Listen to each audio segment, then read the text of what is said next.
What's up, party people? Oh, here, put my mic down. We just started, Michael. What's up, Dan? Hey, Michael. So, let's see. Let's tweet some stuff. Let's send Monkey the link.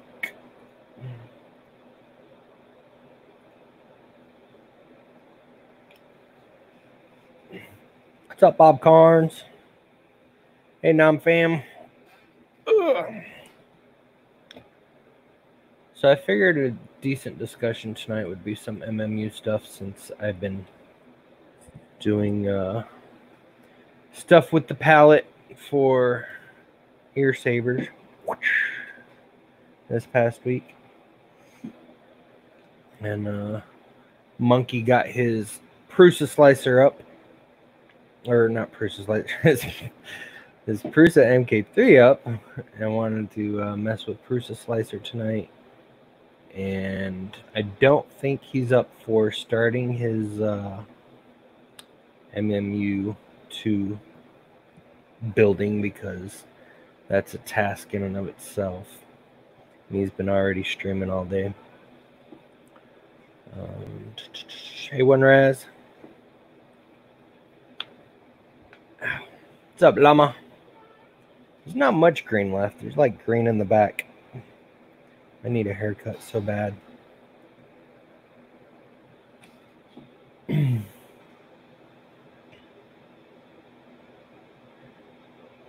Rosa keeps telling me, go get a haircut. I'm like, no, that's okay. I'll just shave it.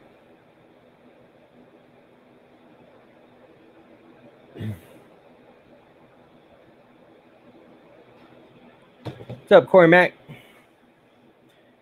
Corey Mac, did you get that box? Okay. I haven't been checking shipments this weekend. I'm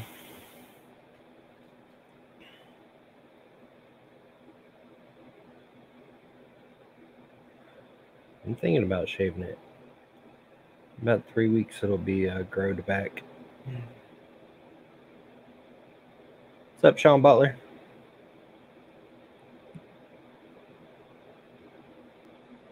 Yeah, I don't trust anyone right now either, Winras. Especially with the way Florida's going crazy.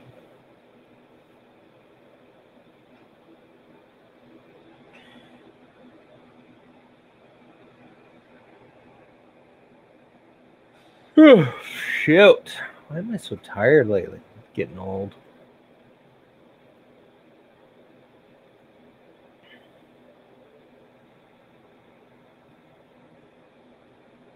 Let's see. Viking should be sleeping, or at his girlfriend's house, one of the two.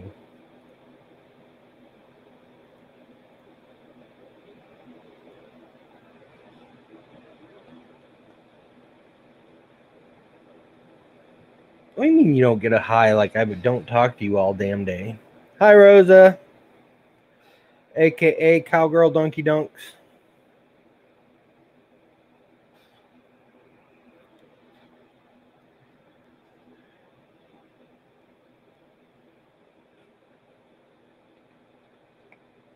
Yeah, I can do my own haircuts too, but the back is hard. Or sleeping at his girlfriend's house, yeah.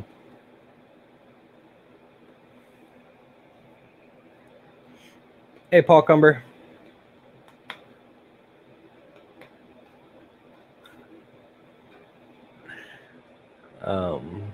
Anywho. So does anybody else in chat have any kind of MMU system, such as a palette or an MMU, or hey, Michael Molinari, or a Chameleon? I kind of want to try a Chameleon. Or E3D's new multi-tool changer. Or what else is out there?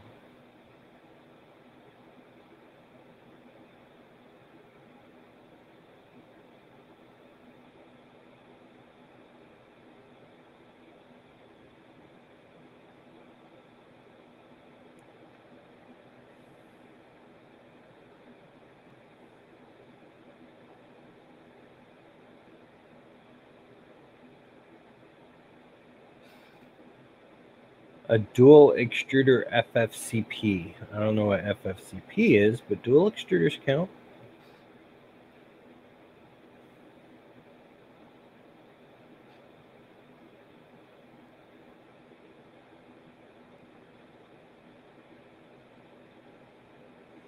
I wish that Prusa slicer worked.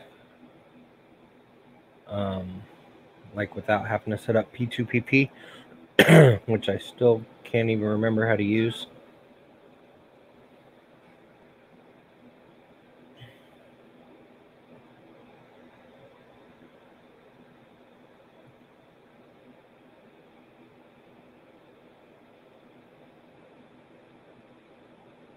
Yeah, actually, this one I have is a refurbished one that I bought from 3D Printing Canada, and it was like $150 cheaper than a new one. Something like that.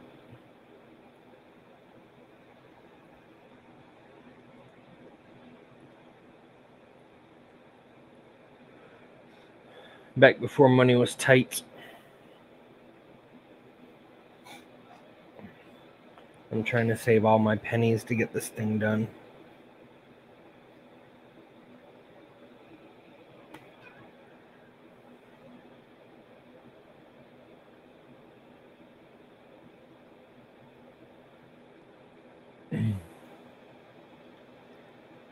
If Monkey jumps in here, where is...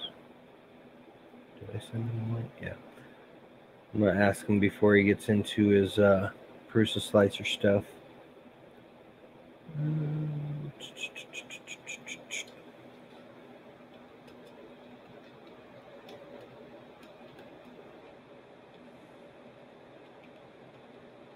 We might get visited by Matt Schultz.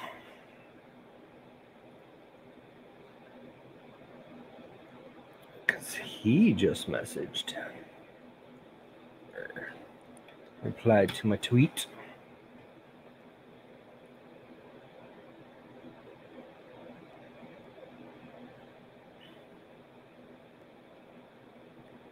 That would be cool too. I'm doing all right, Paul. Hey, Chris Travis.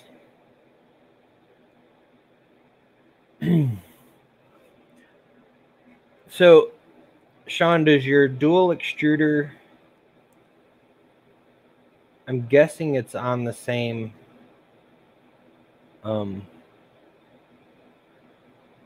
X carriage? And is it just offset to where like it's printing out one and then when it wants to switch colors it goes to the other one?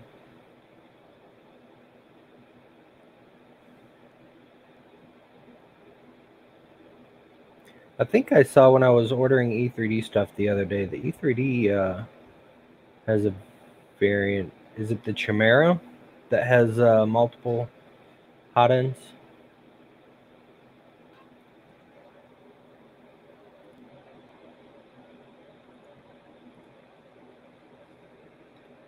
E3D. Dun, dun, dun, dun, dun, dun. Hot ends. Is it the Chimera? Or the Cyclops? No, it's the Chimera. 2 filament, 2 nozzle hot end. Dual extrusion system.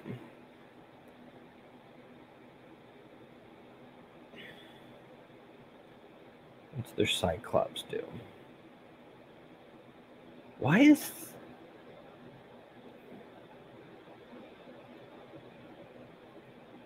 That just confuses me.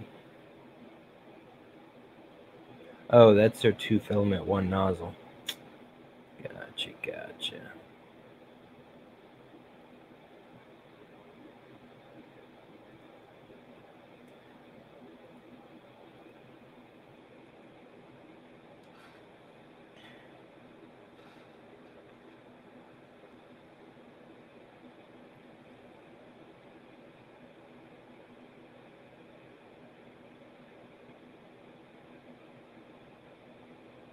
You added green to black hair. You're barely going to be able to see the green. Fruit Loop.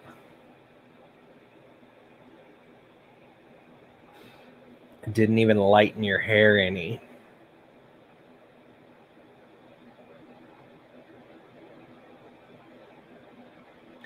Yeah, I'm actually contemplating if I set up, okay, so there's two different things I've been thinking of with the Tesseract to do a multicolor. Not version 1, maybe an upgrade, I don't know. But it'd be easier to imagine if I had it put back together. But so you guys know that the bars will go from here to here.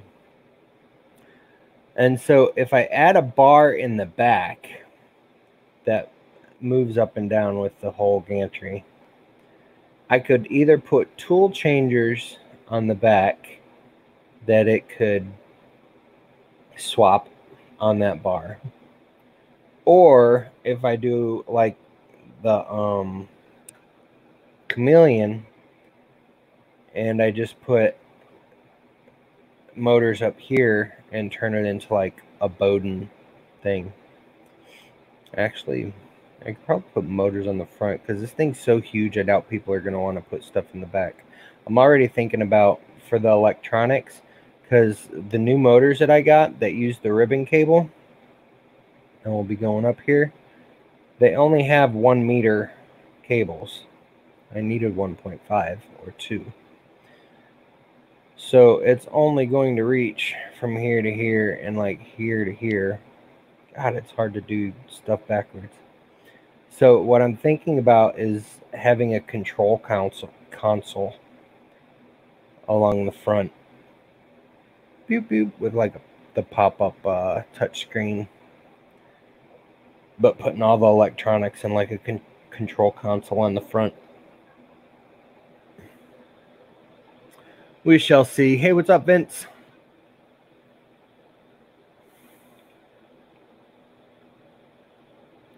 The build size is probably going to be around 560. Probably about 560 by 560 by 650. I don't have a bed yet, so I haven't experimented completely with all the movements. What did I do with the sticker box? That's not the sticker box. I lost the sticker box. Oh, there's the sticker box. What is this?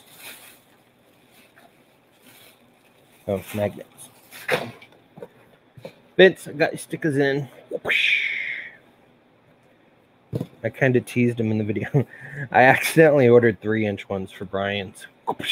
So he's going to get some big-ass stickers. I didn't mean to. I thought they were 2-inch. Oops.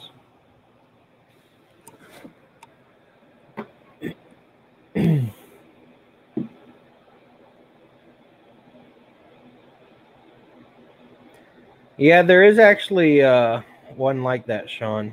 I don't know the name of it. It's got like 6 to 8 nozzles on it, I think. And I think either the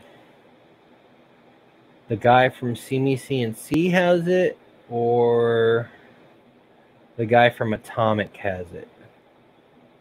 My birthday was like 5 months ago. Yeah, I meant to get both of them 2 inches, but somehow Brian's got set to 3 inches. Oops.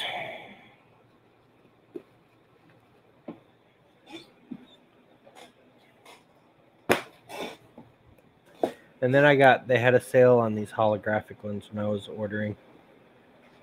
So I got 50 holographic crazy pirate monkeys that I'm just putting in random orders. I like the rainbow in it, but it took out the color of his pants a lot.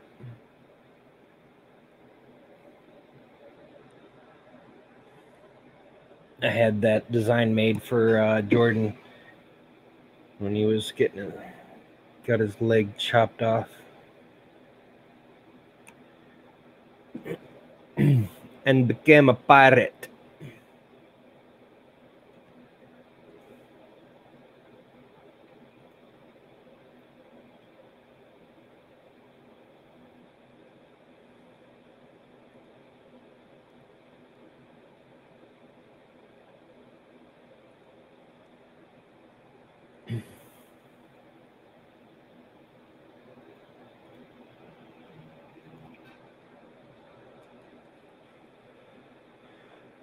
What's up, Michael Molinari? You space wizard.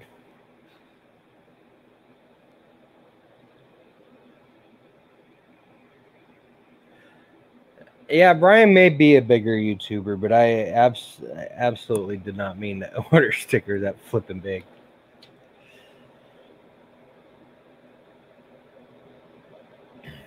Anyways, so I did find a company to do the flex plates. They're going to be textured on one side and flat on the other with powder coated with my logo on them. I think those are only going to be 560 by 560, so the print area is going to be like 550 by 550 at the most. Yeah, sounds about right. So it's going to be about 550 by 550 by 650.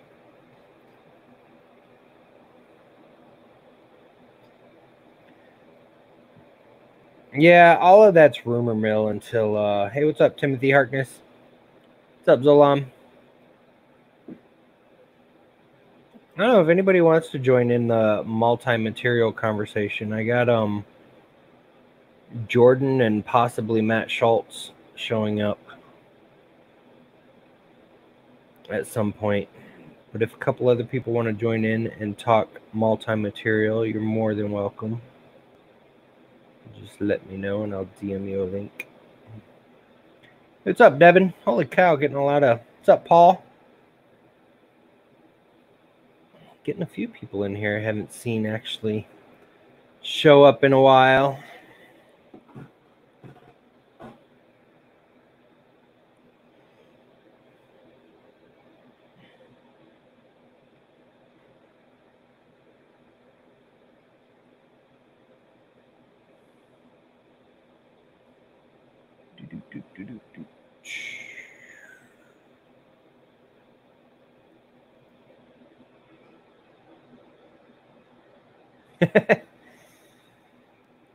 The dinner. Yeah, I said I was gonna go make dinner. All I did was make some lemonade out of a lemon that I refused to put in my food that came with the meal, and then I made a ham sandwich. Ugh, lemonade's so good.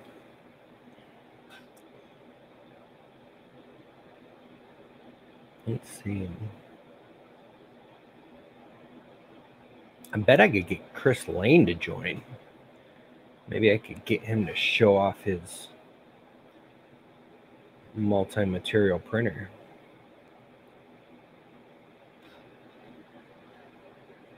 Hey, John Strand.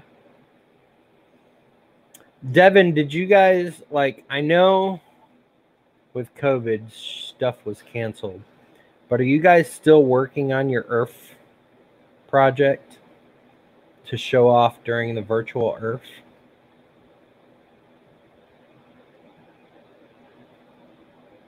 I'm slightly disappointed. Like, so virtual Earth I'm looking forward to, but I like that they separated it into 3 different streams. They're going to have live talks, like the stage. And then they're going to have the non-sponsors, just the people who show off their cool things. Separate stream from that. And then another stream for the sponsors. And basically, whatever sponsorship you got last year is the same level you get this year. And we don't have to pay anything. But like, since I got bronze last year, why is all my stupid slave going off? But anyways, since I got bronze last year, bronze is only getting like 7 minutes of airtime. How am I supposed to do 1,000 chicken dances in an alien costume for only 7 minutes? It's just not enough time. But hoping to show off the Tesseract, and I will wear my alien costume since I won't be able to do my whole Men in Black flash mob. Though that would be cool if I could get enough 3D printing community volunteers to wear a green suit and dance to Men in Black during my 7 minutes. Hint, hint. Earth flash mob. That would be cool. But then again, they probably will get flagged for the Men in Black song. Gosh darn it. Something's always ruining my ideas.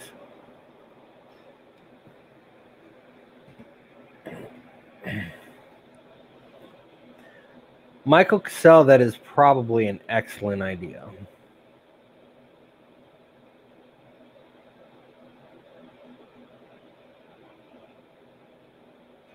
Yeah, I figured as much, Devin, because there's a lot of people are out of work and probably wouldn't have the money to spend on printing all the massive, ginormous, crazy crap y'all were planning. Yeah, but here's the thing, Dan. You can go to Earth because it's virtual this year.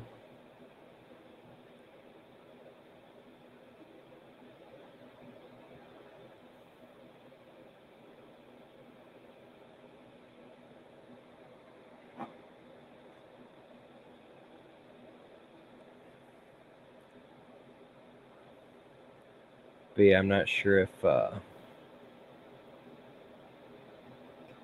my StreamYard tab go? Gotta make sure that nobody's popping in the background.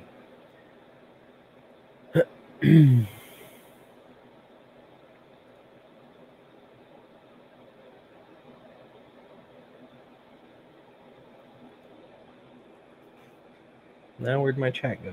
There it is. Yeah, I had a lot of fun last year. It was my first Murph and my first Earth last year. Ow.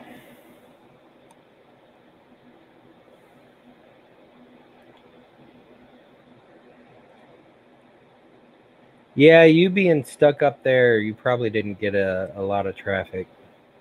I don't think the guy that did the 3D scans got a lot of traffic either. But it's been a million months. And hey, what's up, Ricky?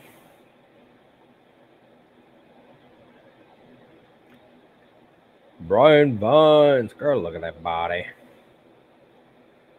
Replace Tinkercad.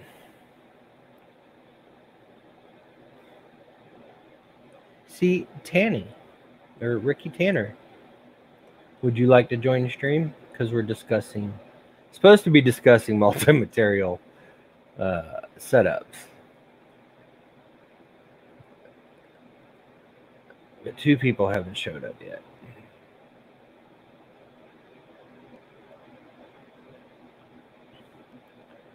Billy Rubin said she may need to sneak me on a second monitor while she works, but if she has done that, she's probably bored out of her mind right now. Because I'm just on here blabbing. My stream isn't on the Maker's Guide. What's the Maker's Guide? Because if somebody created another schedule after I created a website schedule that nobody uses,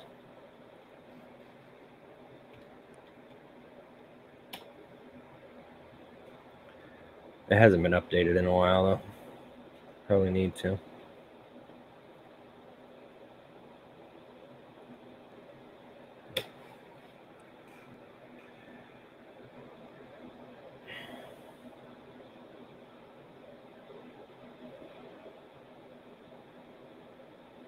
Well, John, you do put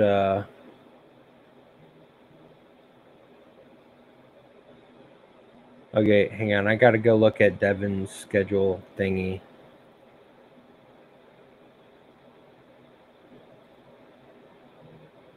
See, I'm about to beat Devin.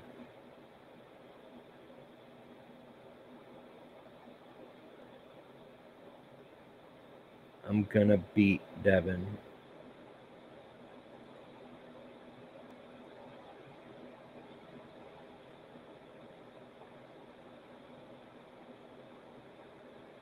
Like, she has absolutely nothing on here.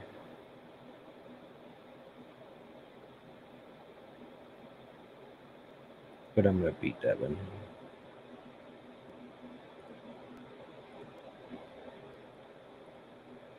Figuratively, not really.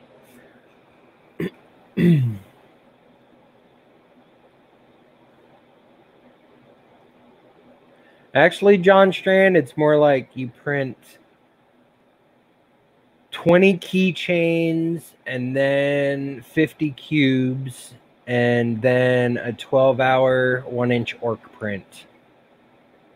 And then you may be ready. I don't have any friggin' of my multi-material. Oh, yeah, I do. Because I couldn't give these to my mom. She's not allowed to hand them out at the hospital. But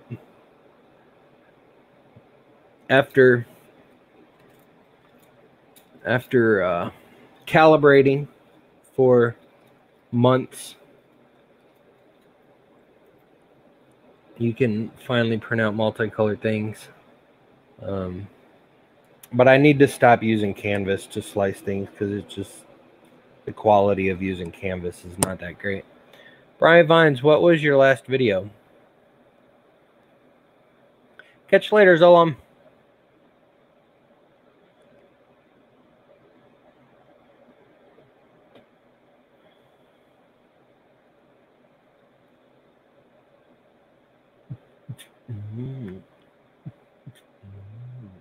See, Brian Vines is an MMU2 that he needs to build too.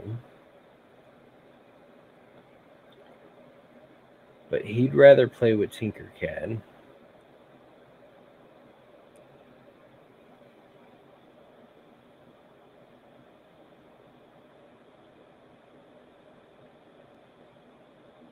Oh, yeah, I watched that one. See, I still don't understand why everybody's getting on the drone kick.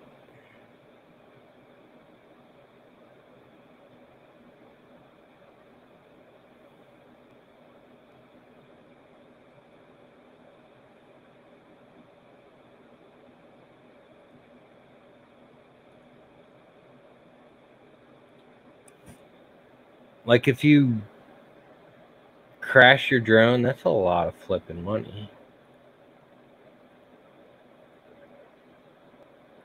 I hate Tinkercad.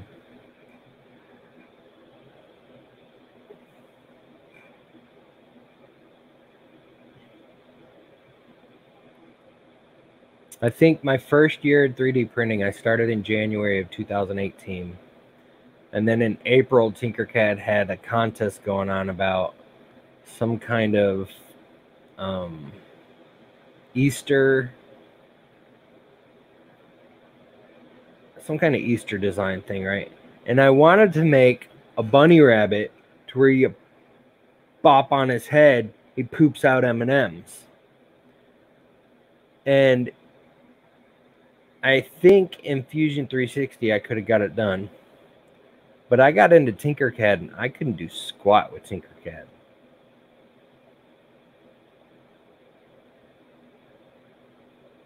Yeah, but John, it's like every single stream I've been going in lately, people have been talking about drones. And like, I want to make well, no, that's going to be a hovercraft. But so I want to take components of a drone and use on other things. But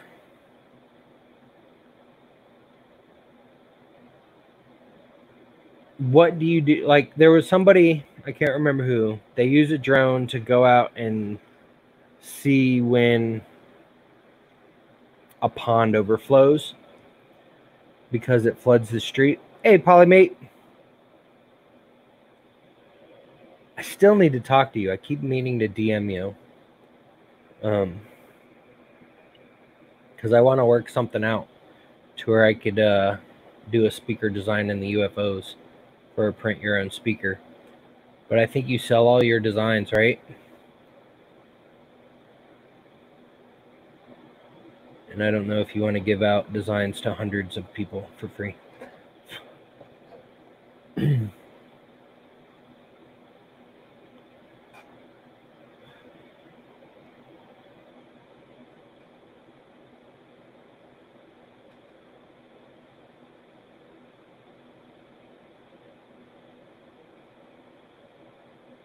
Oh, it was Zolon that has the pond. Okay. Yeah, besides, like, that's a legitimate reason for having a drone. But other than that, like, if you're filming something newsworthy, maybe the FD 5140 OS. All right. I'm going to pull up your website just so I can remember to actually.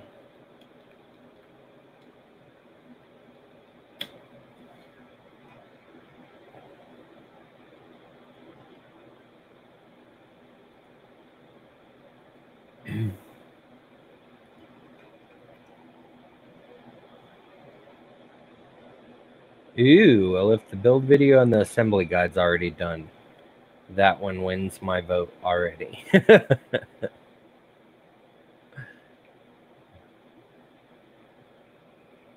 Oh, well, yeah, getting paid to program them is a good reason too.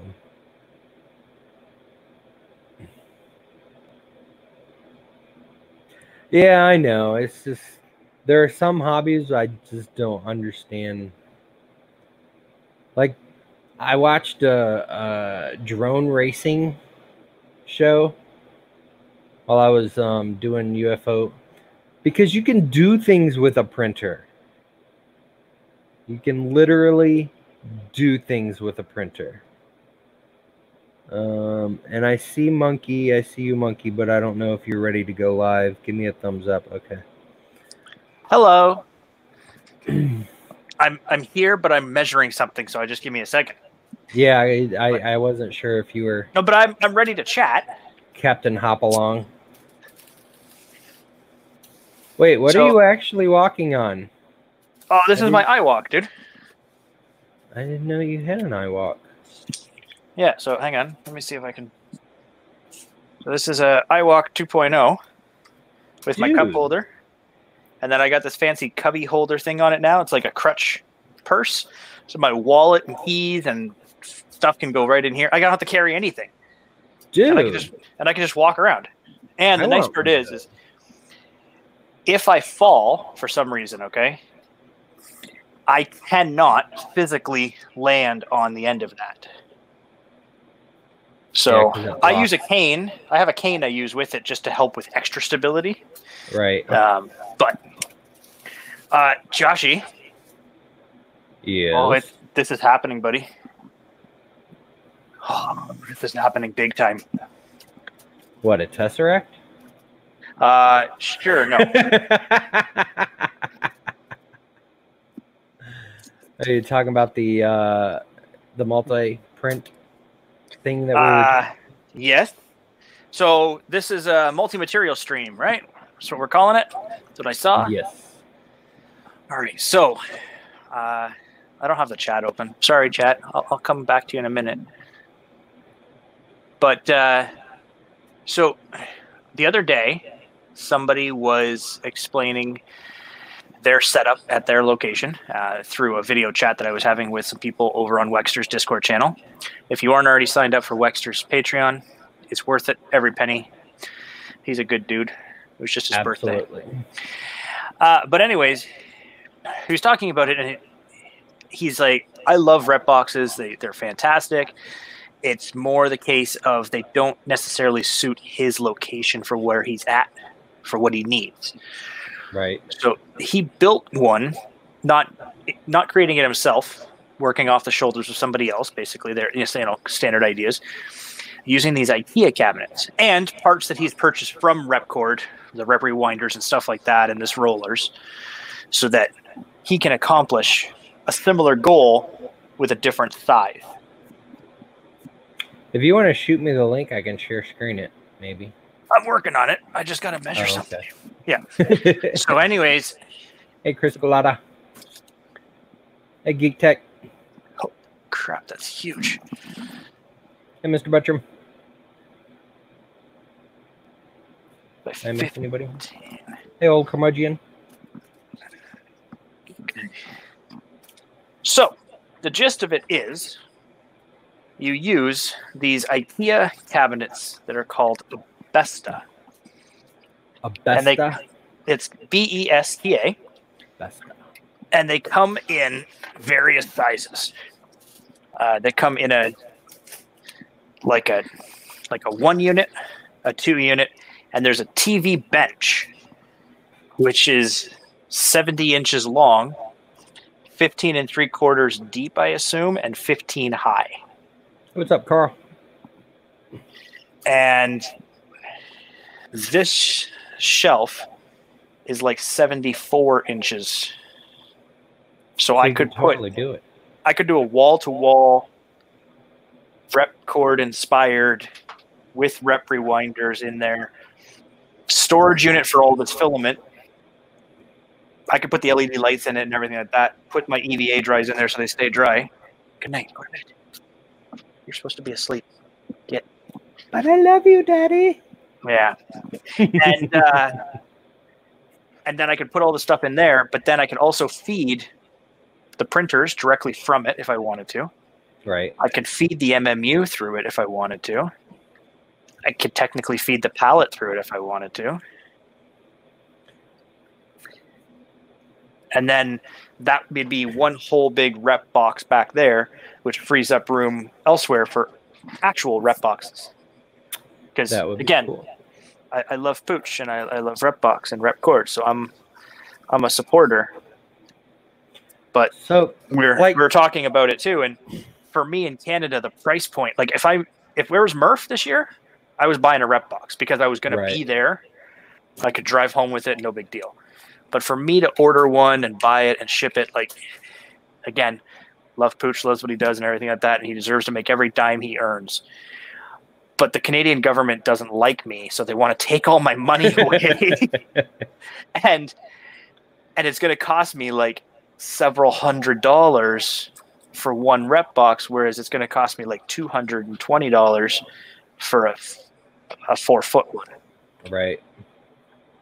Or sorry, more than that. Sorry, 70 inches. So substantial. Yeah, I mean, I love Pooch too. I bought a rep box from him at Earth. Yeah. Last year, and then I paid to have the custom panels made. Yep. But you never built it because you're a dick. Here it is, 10 months later. I still haven't built it. It's under my desk over there. But I haven't really known where I wanted to put it yet. So, and that's my other problem is let's say I get one, okay? I buy a rep box, no big deal. I put it up here. Like I only have one. I don't have spot up there for it. I'd have to take that rack down, and then I can only put one up. I might put it right there on that wall so you can see the sides. Yeah, and the side panels are fantastic. I would honestly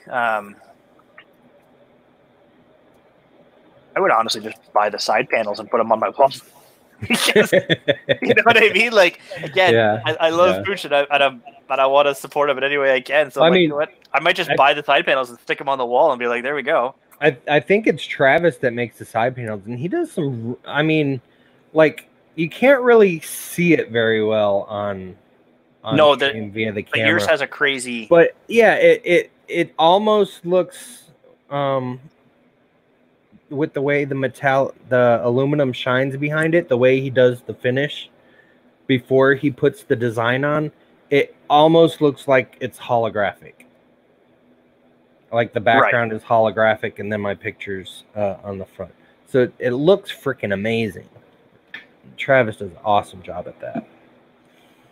Okay, so this is a Canadian pricing, but I'll show you. I'll share my thing here. So this is their Besta unit. You just got to add it to the stream, Josh. So this is the Besta thing, and it has routes for wires and stuff like that, so you can customize it a bit. Right. And Hey, if you wanted, you could do black. Hey, John Mac. You could do like a birch. Hey, or red walnut, light. it looks like, or white. And so that's the big, huge one.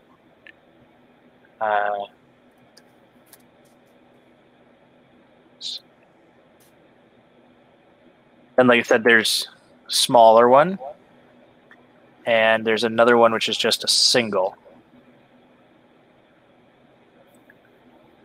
And Yeah, then there's pretty cheap. Yeah, and then what you need to add is the door. See, do they have a clear door though? Yeah, hang on, I'm getting I there. want a clear door. Yeah, so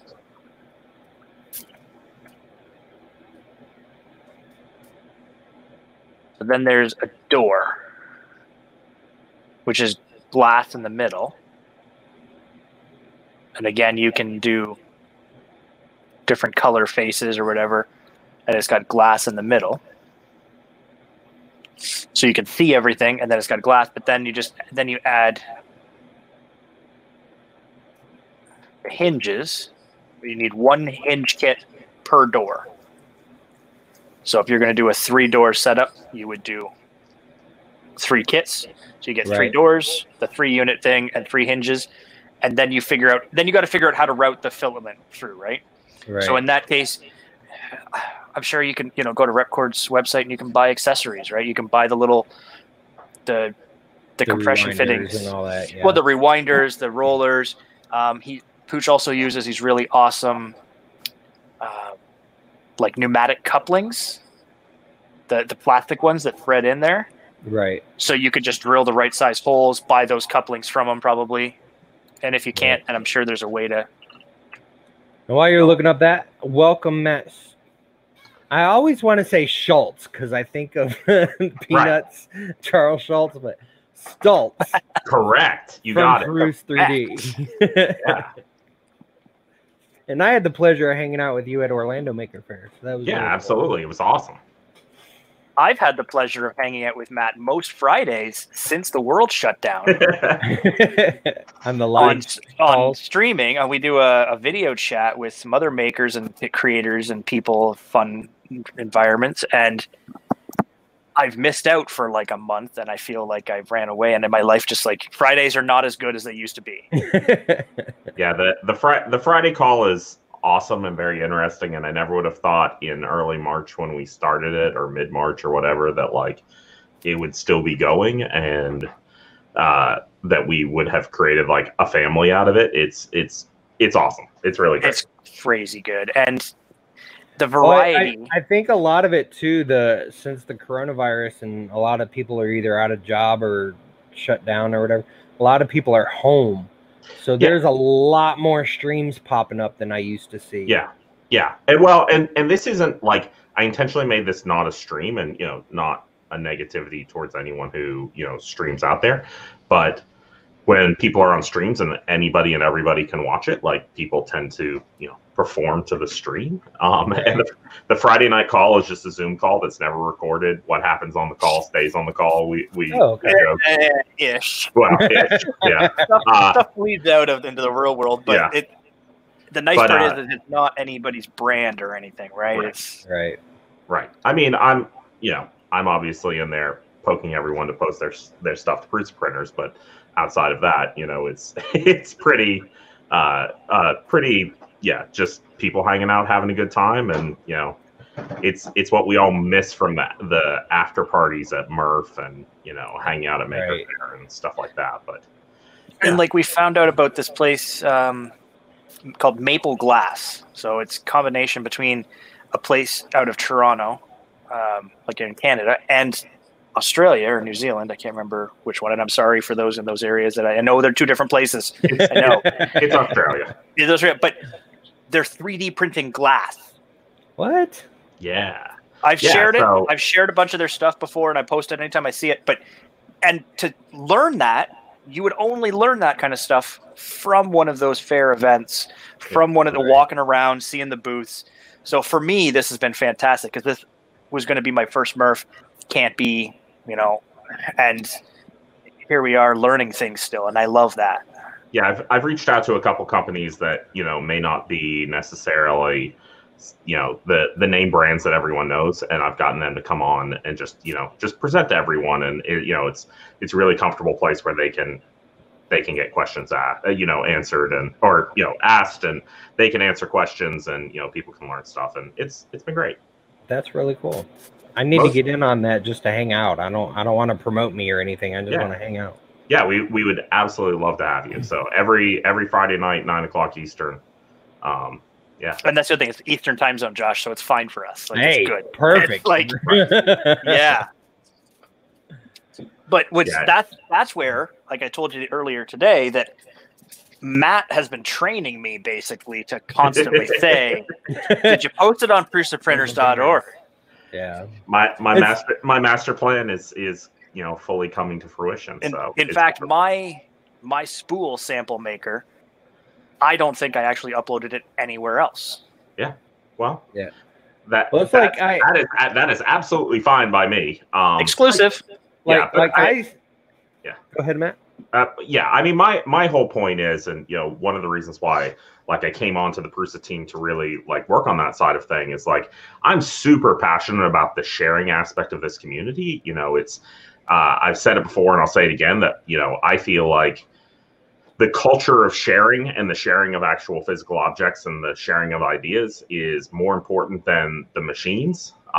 People really kind of focus in on who's got the coolest new machine and everything else, but I think that culture within 3D printing is what has made 3D printing where it is. If you look at the popularity of laser cutting and definitely even desktop CNC and things like that, it's just not there. And my opinion, a huge portion of that is because it's super easy to get into 3D printing because you can go out to Thingiverse, you can go out to Prusa printers, you can go out to these sites and download things right away. You don't have to learn CAD. You don't have to be an excellent designer. And there's some of that to some degree in the CNC world and the laser cutting world, but it's not what it is in the 3D printing world, right? Thingiverse has millions and millions of things. But I am constantly terrified that Stratasys is going to turn off Thingiverse any day. And so for the last 2 weeks, good luck even catching it working. Right. I mean, we're right back to that, right? There was a short period of time where, Thingiverse, they made the updates, they put in all the stupid advertisements, search still wasn't working for crap. But it did get better for a week. But yeah, it got better for a short period of time, and now it's kind of right back at it. And I just heard that one of their main developers just left and went to Google. So they're losing people on it. And at what point does Stratasys say, okay, experiment over and flip the switch? And there's millions of things out there, and if people don't back them up to someplace else, we would just lose all that content. And I think that would turn away a lot of people. Yeah, it's going to be a horrible day for this community. It's going to be a horrible day for educators who have grown to depend on Thingiverse.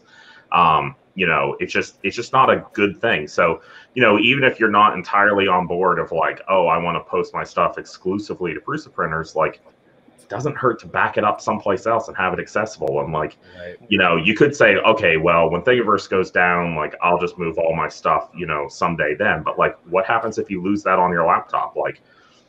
I have stuff that's easier for me to find it on Prusa printers or Thingiverse and things than it is for me to find it on my laptop, right? And I like to use the argument too if everyone's like, oh, well, I don't have a Prusa, so I don't use Prusa printers. I'm like, I don't have a Microbot, but I use Thingiverse. Right, exactly. It's the same thing. I mean, the name is a little bit, confusing to people. We fully know that. I keep saying that we should consider changing the name. But yeah, and to be very fair to it, people say, well, MakerBot didn't put MakerBot in the name of Thingiverse. Thingiverse existed before MakerBot. Yeah. That domain was registered and made before MakerBot existed. Zach actually built Thingiverse as a place for laser cutting repositories because NYC Resistor, their hackerspace, had an Epilogue laser cutter. They knew other hackerspaces with laser cutters, and they wanted to be able to share designs back and forth with each other. But then, things happened. MakerBot started. Certain people got in charge of MakerBot. Decisions were made, and the aspect of sharing files for all different types of tools kind of went away very quickly. I mean, you obviously still can upload laser cut designs and CNC designs to Thingiverse, but it's not optimized to that, and people just don't do it.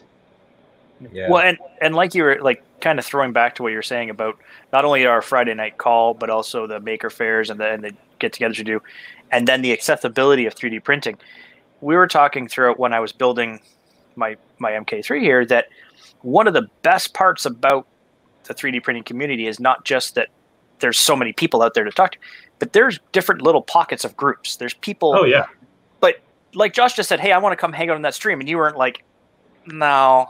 This isn't like there's you can well, that's because he's live in his head. He's like, damn it. But like you can literally. No, I want the Friday night call to be bigger and bigger and bigger. Yeah, any of these events or live streams, like Zolan just showed up one day and he's part of the crew. Like you just jump in. You don't have to try to be all like, oh, I want to just start talking about the things we love. Like we all love 3D printing. We all love melting plastic and building cool shit. So let's just do it.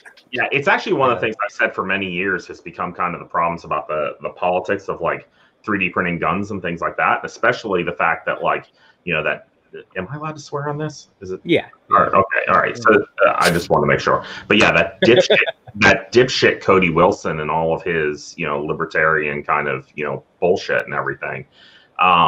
He really kind of made a line in the sand between the gun printing crowd and the like regular 3D printing crowd, and there really almost is a sandbox, it seems, or a total separation between those two, and it's a shame because I think those guys, I've always said like 3D printing guns is kind of dumb because like there's easier ways to make guns and there's better ways to make guns that are more resilient, but on the kind of engineering and like research side of things, which kind of goes into what you were even talking about the the idea of even this call of multi-material printing and things like that, but the material science side of what those guys started really like diving into and looking into about 3D printing guns was really interesting and really something that like the larger community could have benefited from and still I think can benefit from, but it didn't really propagate out. I mean, even when I was at Make, it was like, well, this is really interesting, but we're not going to talk about it because it's just like it's too controversial, and like Make was far more focused towards kids and things like that, and we just really didn't want to get into the gun debate and things like that. So as much as like I could say, okay, look, hey, they're doing real tests to show like what materials work best for handling these kind of stresses, which in this case was a gun, but could be something else, right? Was very interesting, but those communities separated in many ways, and I think that's a shame. And one of the things that I try to do as a community manager at Prusa is be very, very inclusive on things. I'm very like, okay, like, so you don't have a Prusa, that's okay. Like, still post your things to Prusa printers. Like, we want you to be part of the community. Well, at Orlando Maker Fair, I was trying to get one. But y'all didn't have any extra ones that I could buy off. And you see, too, like, Facebook groups in general are horrendous. But I've I've seen a few of the CNC groups, and you get people who are like, "Oh, the MP CNC, that's the," like there's attitudes about it, and we get that in printers too. People are like, "Oh, well, you don't have a Prusa," but I find some of it's a little bit harder. Like, or somebody wanted to get into laser cutting, so they bought a Glowforge because that's what they found and that's what they wanted. And people are like, "Oh, well, that's not what you want to get. You want to get this instead, and that's not going to do what you want to do." And, well, the Glowforge is the same problem as MakerBot in the past, and to some degree, you hear people about Prusa even now. It's whoever's on top. Everyone wants to shit on. Yeah. So it's easy. It's easy, low hanging fruit. Easy targets. And the fact of the matter is, I've had on the laser sides, I've had my hands on almost every consumer laser that's on the market, and I'm sitting beside 2 Glowforges, right? Yeah. And we know people too. Like if somebody came in and was like, "Hey, Matt, I know you've been doing this a long time. How do I do this? Whether it be printing or CNC or laser or something, because I know you know almost everything about everything." You're not going to sit there and go, "Oh, well, this isn't really the product that I want to talk to you about," or anything like that. It's very inclusive, and I found in the past year and a half of doing this with 3D printing, that's the biggest thing with this group is the inclusivity. It's awesome just to jump in and have the chat, and no one feels left out for not being part of the team or part of the cool kid club or whatever you want to. Right. There's no gatekeeping. Yeah, very little. Yeah, there's some, but it's still very little. And I mean, I will definitely say that, like, that is one of the problems about and you brought this up, but that one of the problems about the CNC side of things is, like, CNCs come from guys who are taking, old school, cast iron, bridge ports and converting them over to CNCs, and then they look at an X-Carve and they're like, "That's a piece of junk. That's that's no good." I love Joe Spanier, and I give him a hard time every once in a while about being in that that CNC club of, well, it doesn't have this exact type of screw, and his new one looks amazing. Yeah, it looks great, but like there's a certain point where it's like, but we also like our 3D printers, at least up until a few years ago, were largely made out of garbage parts that we threw together to make plywood that worked, right? And so like I want to make an MP CNC just because I don't know what use cases I'm going to have 100% for a CNC. So why not make something that I can make, first of all, but then have something that if I really, really, really love it and I need to push it beyond what it's capable of doing, I can put it aside and move on to something else. Yeah, I will say that on the same behalf of like why Glowforge is awesome, is one of the reasons why I think X-Carve is so awesome. Is like Easel makes getting into CNC super easy, and I think that kind of idea of like, oh, I'm going to build the thing because then like I can find out if I'm into it, like. That is definitely a little bit of like the rep mentality that a lot of us got into, that sometimes leads you into problems. Like, there's definitely been that discussion for a long time of like, what's your hobby, 3D printing or building 3D printers? And so I like to modify 3D printers. Yeah, exactly. And like, building the MP-CNC or some of the other things, and Joe will be the first person to talk you out of the MP-CNC. There's better like printable CNCs out there, but building something like that is very much especially if you've never used a CNC, is a lot of fine tuning and adjustments and things like that. Whereas like getting an X-Carve kit like just works. It's like building a Prusa. You put it together, the documentation is good, it just works, and then Easel just makes CAM so dead simple, and you can go from there. Like you can continue on. Okay, Josh, I know you tried to say something up. No, I just wanted to get this. Carl had a question for you. I wanted before we did, and we didn't want to forget. Who's the best person about modifying MK3S firmware for the belted Prusa printer? So I've been following what you're doing, and it looks super cool. Obviously, all of our firmware is open source. There's a GitHub out there. You can get in there and make changes yourself. But let me talk to our head of firmware and see, how much he wants to to get involved. I can definitely make that connection. The problem there is like I'm not convinced that any of these belted printers are far enough really off of Stratasys's patent that Stratasys isn't going to one day go after someone, and no one's big enough yet for Stratasys to bother.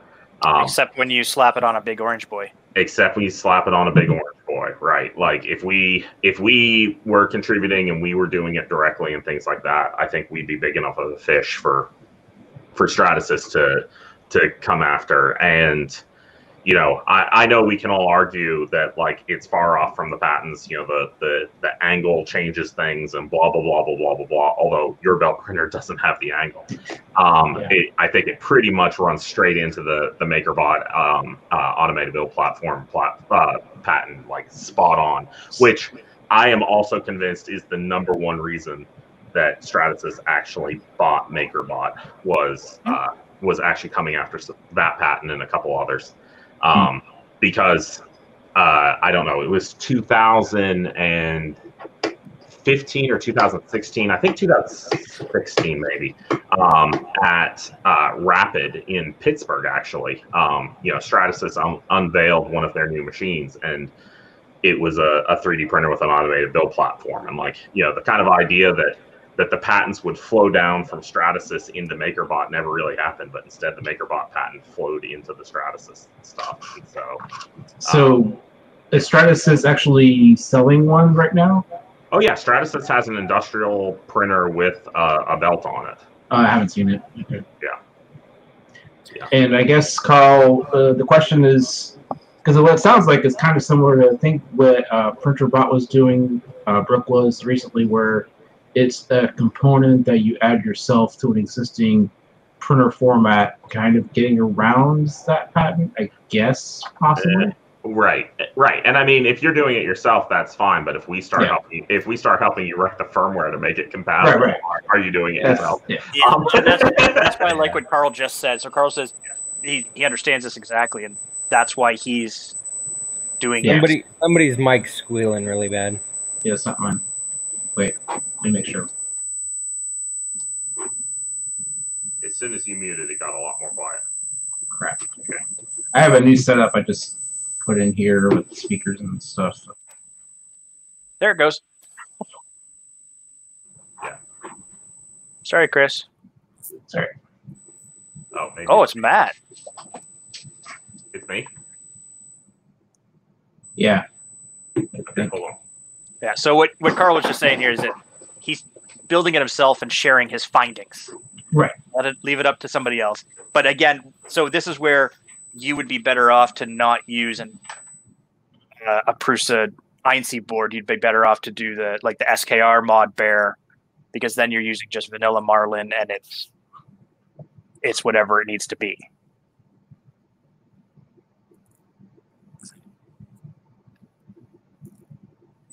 Josh, you're still muted, bud.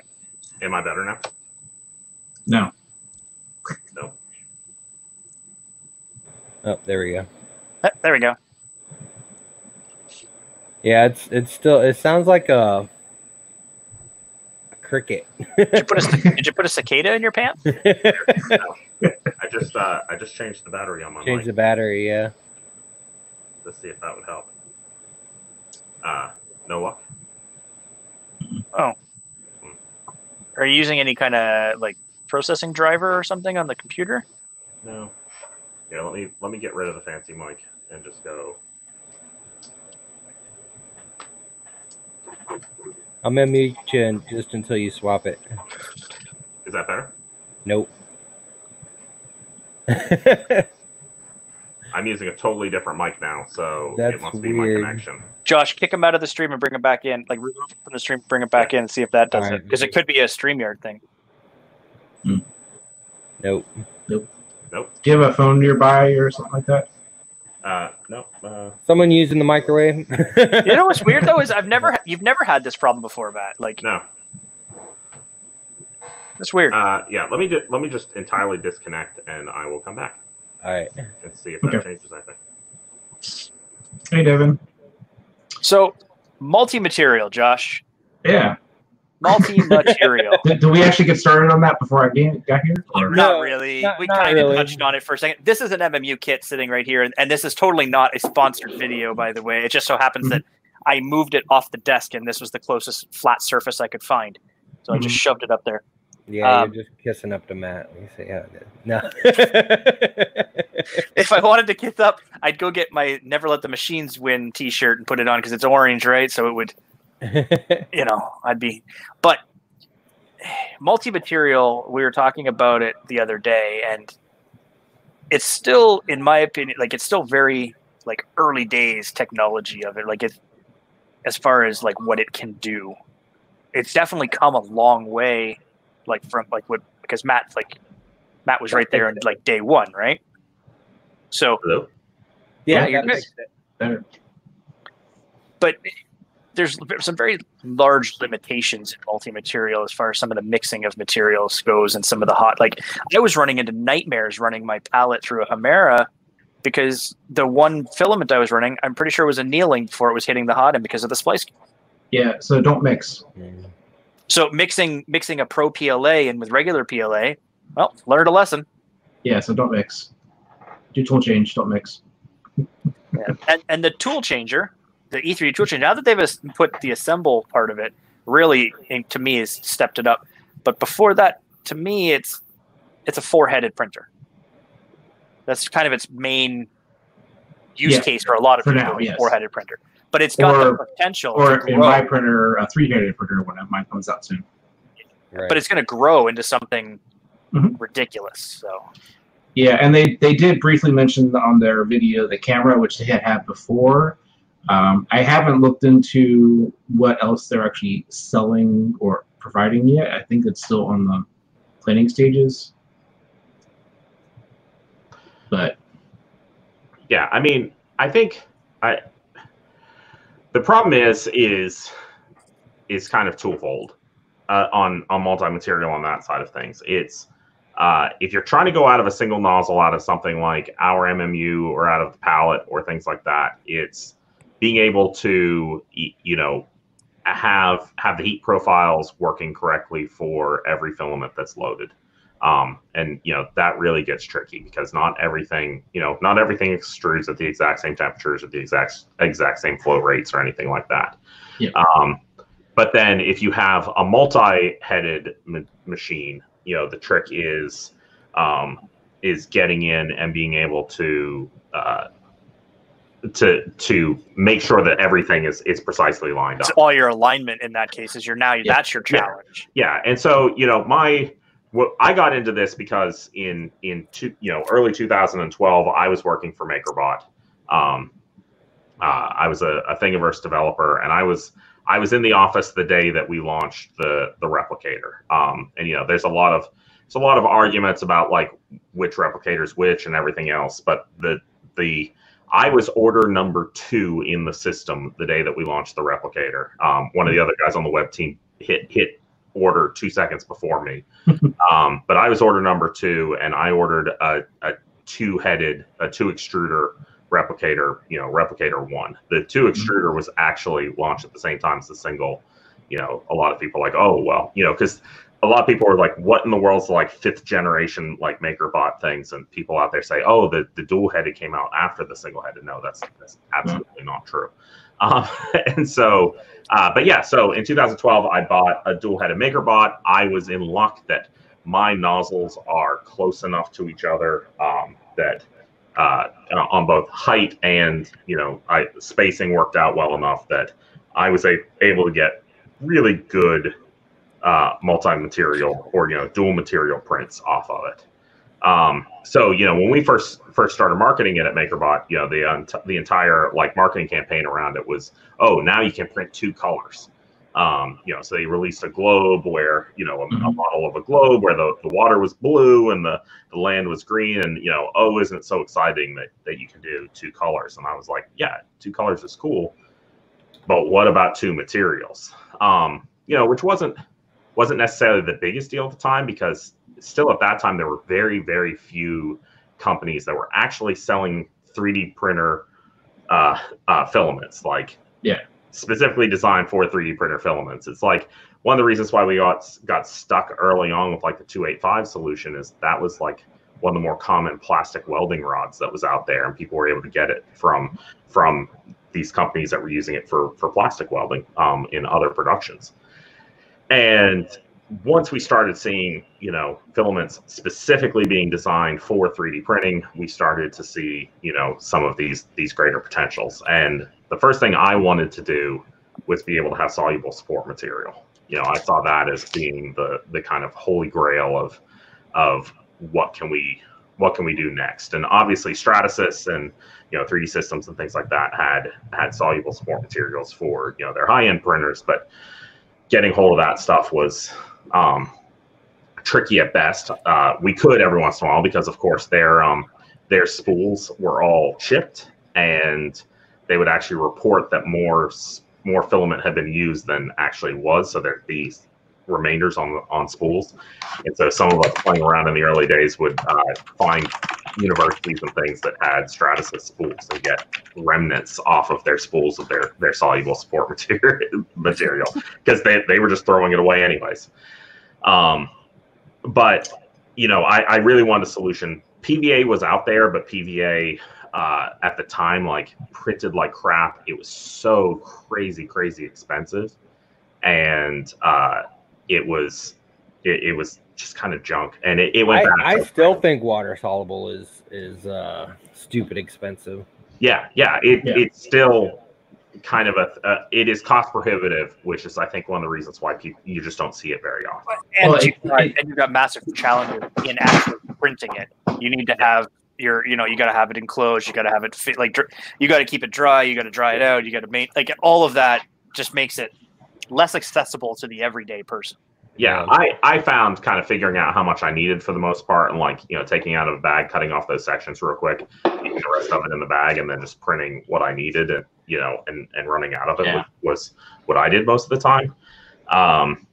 Interface layers. Yeah, but then, you know, going out and trying to find a solution that would really work, and so I just started like literally buying anything I could get a hold of and shoving it in my machine and trying to print two things onto each other to see which would actually, you know, adhere.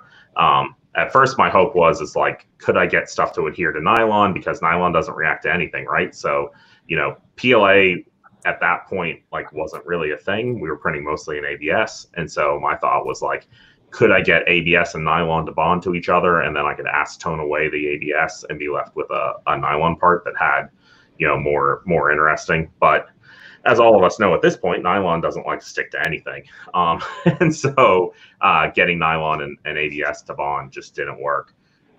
What I finally ran into, and there was only one vendor selling it in like 3D printable materials, and that was Village Plastics, which is now Keen Village Plastics. Interesting side of that they were Village Plastics, and 3D Systems bought them and brought them in-house, and then like 3D Systems kind of got rid of it in some ways, but they changed their name to Keen Village Plastics afterwards.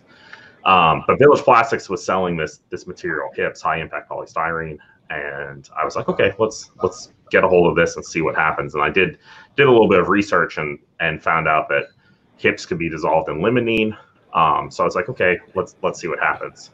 And so I bought HIPS and stuck it in one nozzle of my machine and stuck some ABS in the other nozzle, and hey, they stick to each other. This is awesome.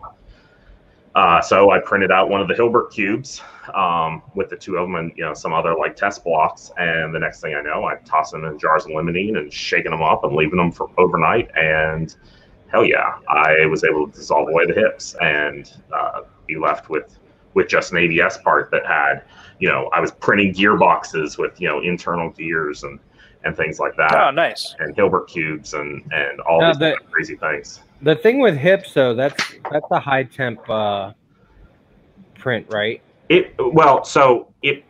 When you compare it to PLA, sure, but it basically prints the same way as ABS. It has the same kind of printing standards as ABS, and that's what I was printing in day to day, anyways, was ABS at the time, because PLA wasn't a thing.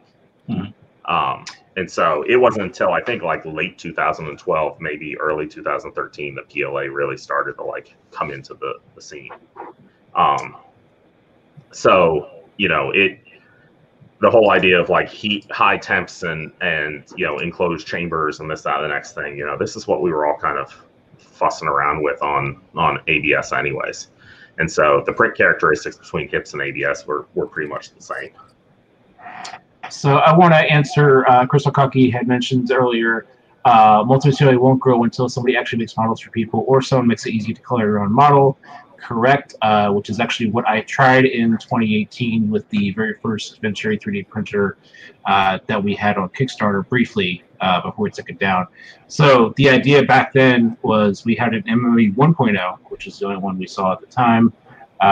We got it working slightly better than I think Prusa had, just a couple different minor changes. But the other idea was that we were going to try to sell a certain amount of printers, be able to have a library of multicolored models, and then using a SQL database that each portion of the model you can put and assign to a different nozzle, or I should say different part PLA or different filament, basically. So we had all that set up, but we didn't get farther with that project.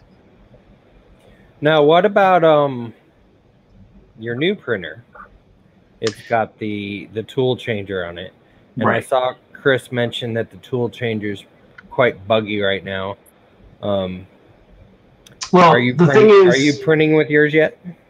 yes, but I'm printing at the moment each individual one, and I'm the next step is for me to do all three together. I haven't done that yet, just because I haven't had time right now. But hopefully within this week I can do that. So the thing about tool changing, and I think this is a general thing, and you'll hear that even on E3D's new video, they kind of push towards this is the user side can experiment with this, is that it isn't really guaranteeing that you can do all this stuff yourself, because there are so many different variables that you can introduce to do this, that you can try to make sure that the tool changer itself has the right specifications, the right accuracy to pick up the tools and move the head around and stuff like that. But as far as which materials work good together and stuff like that, is kind of on the user's side to check into. They're kind of touting it more as a motion system. Right. And then you get to do with it what you want. Here's some examples of what we do, but you're getting the ability to move the four pieces, and that's the asterisk I have to put on mine as well, because it's really difficult to make any kind of guarantees about that. Yeah, and that really becomes the thing, is like we still are not at that point in the ecosystem of 3D printing where everything is just everything's been explained and everything's been figured out, and this is here's the guide of how you print. This is how it's done. That's it. There's one way and the only way, and that's that. Right. It's still a place where there's room for adventure. There's room to go out there and figure it out and do these things. So I do agree to Chris's point that like multi-material is not really going to catch on until the models are out there for people, but also those of us that have the ability to do this, like we need to be making the models and showing these things off and doing more of these things to kind of inspire people that this is a possibility. Well, it's still very fresh. Like he just said that E3D Tool Changer is not advertised as such. Actually, at least for 3D Maker Noob stream, when he was building his, he kept mentioning that it said on their website that it wasn't for noobs, and he was personally joking about that. I watched Chris Riley build his, and again, if you're following all the directions. So like I just finished building a printer where I followed every single direction, everything lines up, great, no problem. You build the E3D Tool Changer. Your print head number 4 might be a slight bit different than my print head number 4 location, and now I've got to change the firm. Like, there's no just turn it on and go. The print, like, so there is like Matt said, it's still early days on some of that stuff, and I still say, even though multi-material has come leaps and bounds as far as accessibility and options, and having 5 materials or 4, or then there's the Chameleon system, right, where you can just slap that on. You don't have to add. It's not as expensive. And IDEX and everything, it's still very early. Like, it's still just putting different colors together. and Yeah. ejecting the one that you're not using, like purging it out. And then, so we're still, once we can get past the purge block, that's going to really break down the user barrier because a lot of people are anti-purge block.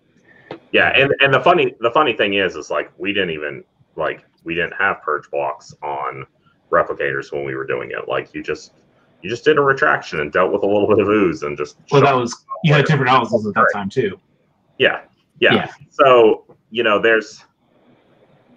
there's a lot of things out there, and this goes into something that we all kind of find ourselves in too often is like we're talking about the tool changer and like we're talking about quads and things like that. It's like just back up, like dual nozzles is enough, like especially when we're talking multi-material. Like, well, that's why I'm with 3 instead of 4. First of all, because it's one less thing to worry about, and then also you'll get more space between the tools if you need to add something wider. Because right now I've got Chimeras on there, and people are complaining that your space on a tool changer, the E3D one, is so tiny between the Chimeras. It's just like barely any room.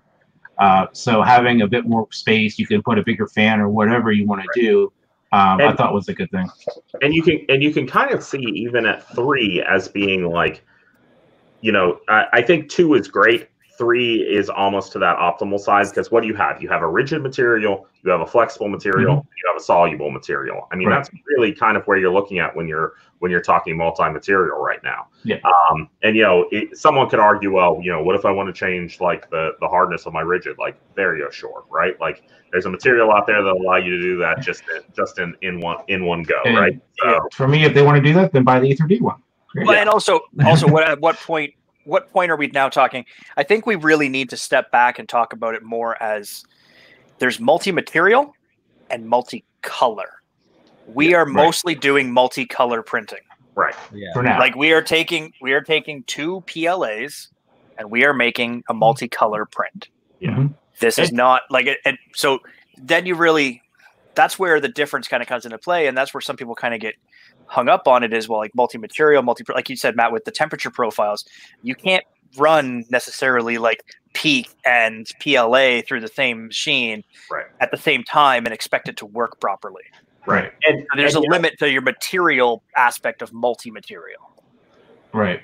But and I try to come up with all the different ways you can use tool changers portion reliably that you can't necessarily do with a pallet or MMU2. And what I mean by that is multi-nozzle sizes, stuff like that. So you're dealing with a couple of like volcano, super volcano, so those types of things. So for example, you could have support layers that are like a 0.8 or something where that prints really quickly, and then you could switch over and then print the rest, or you could print infill on larger layers or larger nozzle size, etc. But going back, Jordan, I'm cutting you off. Yeah.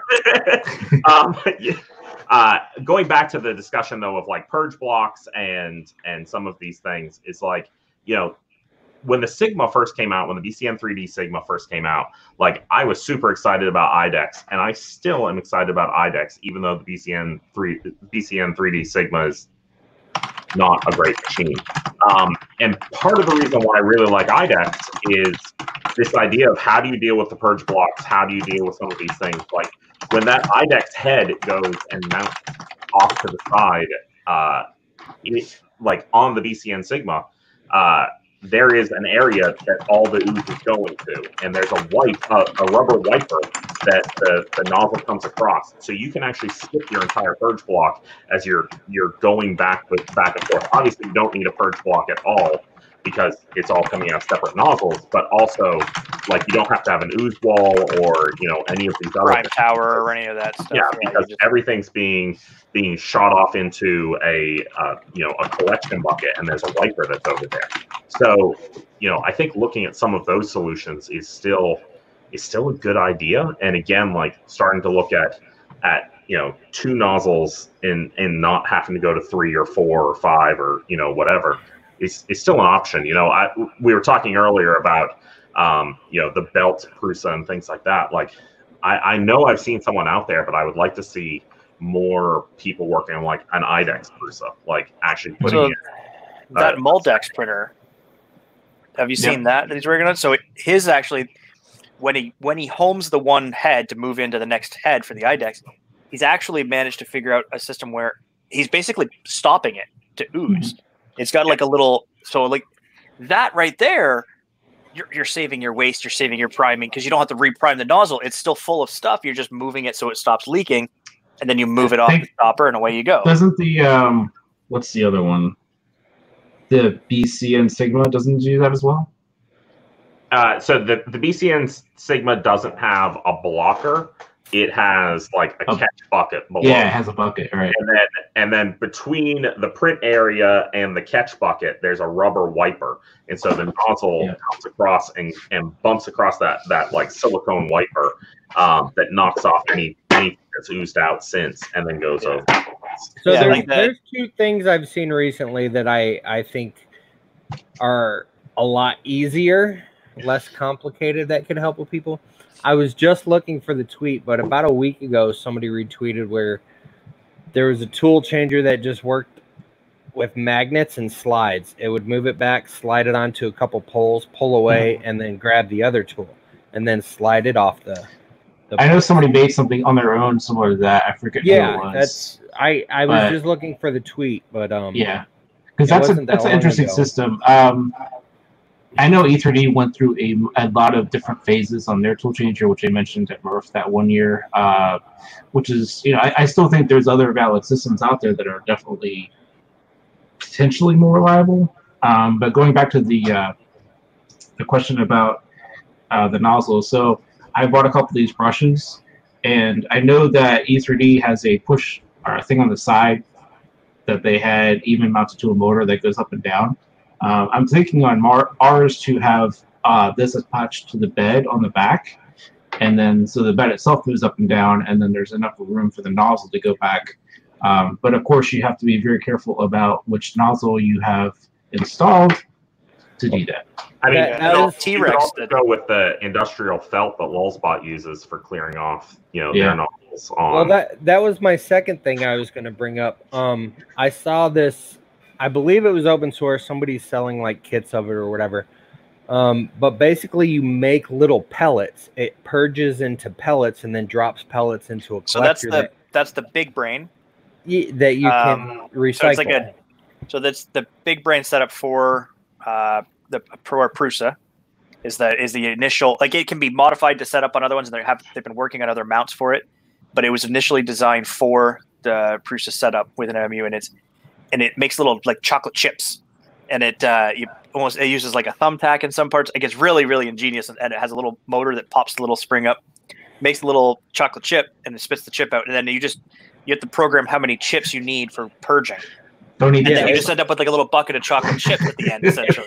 I haven't seen this. I need to look it up. It's really cool. It's Big Brain, and it's through.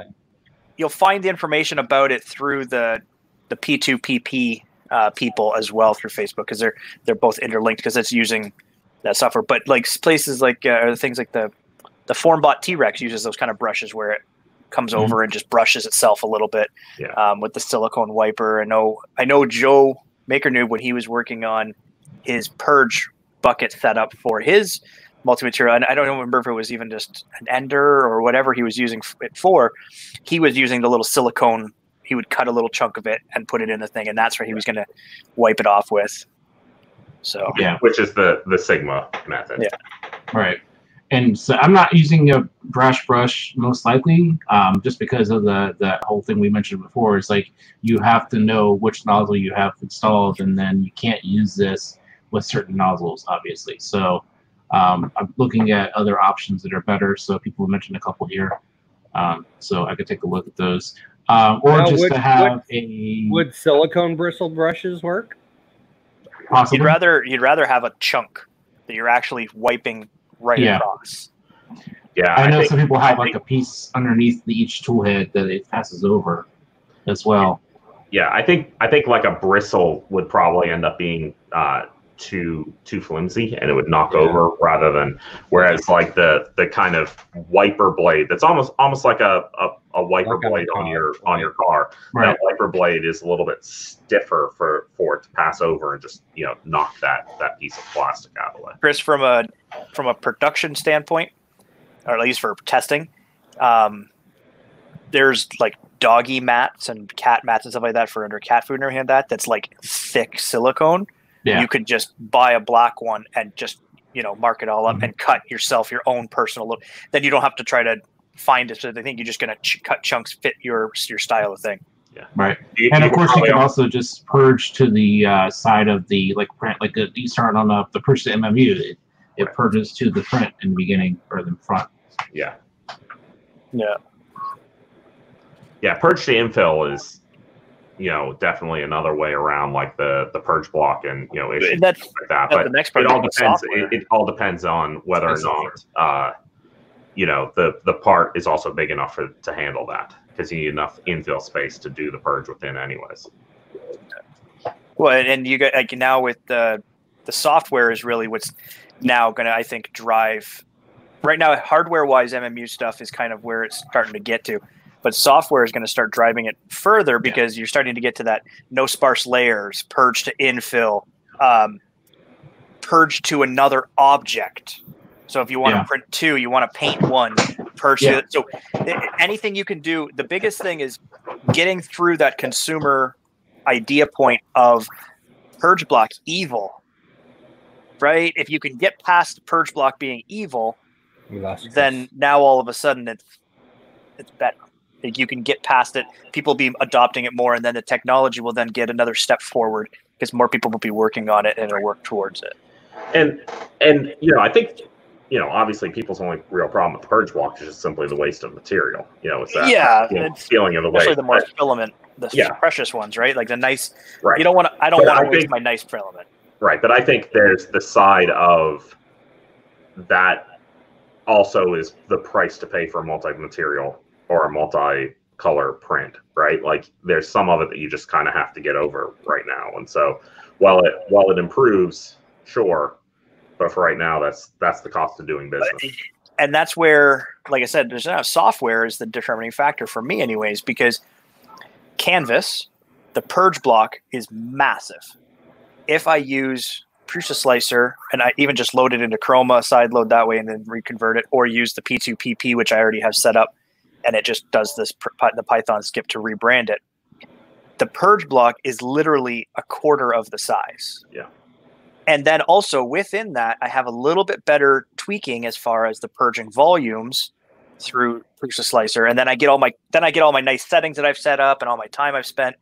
So more software needs to do that. I know a lot of people in the chat have been playing a lot with Idea Maker and really jumped on that. And if Idea Maker starts getting into having the ability to do multi-material printing, again, more software is going to drive the hardware at this point. And just more accessibility on it. Yeah. Personally, I'm tired of swapping slicers. I started with Cura when I first got into printing. And then I started having problems with these Easter eggs, that first Easter. And people were like, oh, you should try S3D.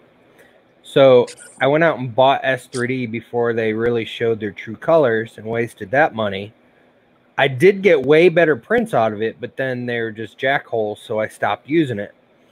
And I've switched to Prusa Slicer ever since. And yes, I have complaints about Prusa Slicer. But I haven't tried Idea Maker, so I know some Idea Maker fans are out there are going to hate me. Yeah, there's some Idea Maker fans. But Prusa Slicer gets it done. And I get better prints than I was getting with other slicers. I don't hate Idea Maker. I like Idea Maker. There's things I like about it. I have a couple Raise 3D printers. I like Idea Maker definitely for those. But I don't feel that we're seeing kind of the real solving the problems, really, pushing things forward in Idea Maker that we're necessarily seeing in Prusa Slicer. Well, and I know, Buttram just said there, slicers are like tools in the toolbox. Right. I actually don't want to have 7 slicers in my toolbox. I want to have one that just does what I need it to do. And right now, for what printers I have, I can do everything in Prusa Slicer. It sends it directly to them, like through the API with my prize. It's easy, and I've gotten comfortable with it. And I don't want to sound like Llama and like only want to do one thing, but damn it, I only want to do one thing. and I will argue that the best slicer for the job 99% of the time is the slicer that probably came with the machine, because they've optimized it for that. They've optimized for it. And that's one of the reasons why, when I was running Make's digital fabrication issues and the 3D printing shootout and everything else,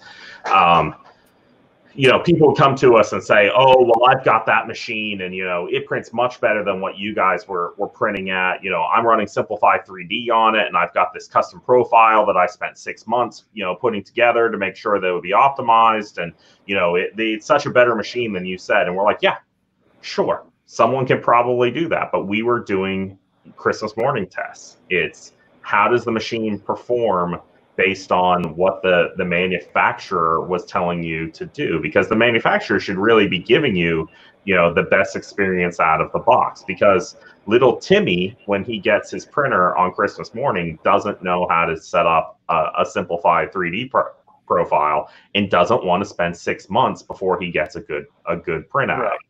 So the manufacturer should be shipping you a really, optimized profile on a slicer, and whatever slicer that manufacturer is telling you to use for their machine and what profile should be the best thing going. And if it's not, that's a problem with the manufacturer.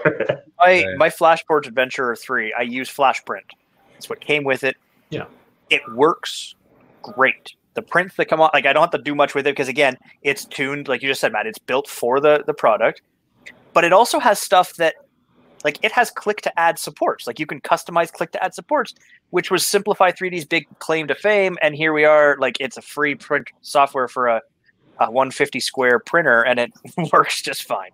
Right. And again, like, it works good. And I like being able to use the various softwares for various printers, because not all the printers are coming with their own slicer. And I don't know that I personally would like to have a Creality slicer and an Anycubic slicer, and what about a printer I build myself? What slicer do I get to use then? Like, right. And I mean, at that point, you are the manufacturer, right? So you pick the slicer and you optimize it for yourself if you're building it yourself. So if at that point you're like, oh, Prusa Slicer is the best thing for me, great. If you say Cure is the best thing for me, great. The whole side of it is we need to keep in mind, like, these aren't individual things that solve all the problems. This all has to do with an ecosystem. Your printer is best optimized when the hardware, the firmware, the slicing software, and the materials are all kind of designed to go around each other. Kind of another anecdote from my Make days is the year before I took over, I was still on the testing team, but before I kind of took over leading the testing and the Digifab stuff for Make, we decided what we were going to do is we were going to try to put everything on an even playing field. And so we got a bunch of the exact same filament from one vendor. We ordered a ton of material from one vendor and said, we're going to run all the printers that came in using this exact same filament, right? Because then, we're taking that variable out of the equation. But then we brought in a 3D Systems machine that had a chipped cartridge that could only run their filament, and another vendor's machine that had a chipped cartridge that can only run their filament. So, okay, well, we can't run this material that we want to use on it. We'll go ahead and use theirs. And then, very quickly we had vendors coming back to us and saying, like, yeah, but like now they have an unfair advantage because their material they optimized for. Everything was optimized for it. And now you're using some brand of PLA that we've never tested before or optimized anything on our machine. So the following year when I took everything over, I said, okay, we're not doing this anymore. Every vendor who sends us a machine also needs to send us a spool of whatever they recommend us printing on their machine, because again, then it becomes the ecosystem. Everything should be together, and And of course, we would still get vendors who would send us filaments, and they'd be absolutely crap filaments. And we're like, "What are you doing?" They're like, "I don't know." We're like, "We don't really use that stuff, but we just bought something cheap off Amazon and sent it to you." You doing yourself a disservice, thanks. Yeah, but like hate it or love it, whatever you think of their products, when you're in their ecosystem, the ecosystem works for you. Like Chris was saying the other day, he was on his phone. And he's on it, grabs his laptop, and he opens the link that he had on his phone on his laptop. Like within the ecosystem, it works together. It works really well. If you can get the ecosystem working, then it's fantastic. You don't have that problem. And that's one of the places I think, and absolutely not doing any kind of sales pitch here or anything, but it's one of the things I think we're excelling at this point is, we have a really dedicated software development team that's developing Prusa Slicer. We have a really dedicated software team that's working on the firmware side of things.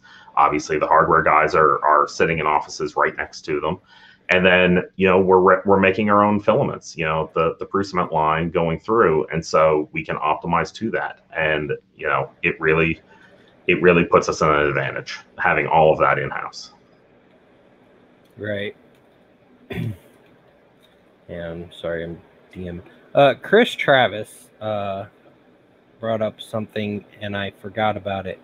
He said about one thing I downloaded the updated Prusa Slicer for last week because you saw I've been printing the multicolor ear savers for my mom, and I tried the pause print code. Is that something that's Prusa specific or is it Marlin? Because I'm running it on my Sidewinder. And I was sitting there next to my printer waiting for it to pause, and it never it needs paused. to be enabled. It just kept going. So I thought I enabled it. No, M600 has to be enabled in the firmware, right? And you need to have a way to interface with it. So my Ender 3, because it's got an SKR mini board in it, I turned on the setup for M600. I told it where to park the nozzle and all that, and so it works for M600.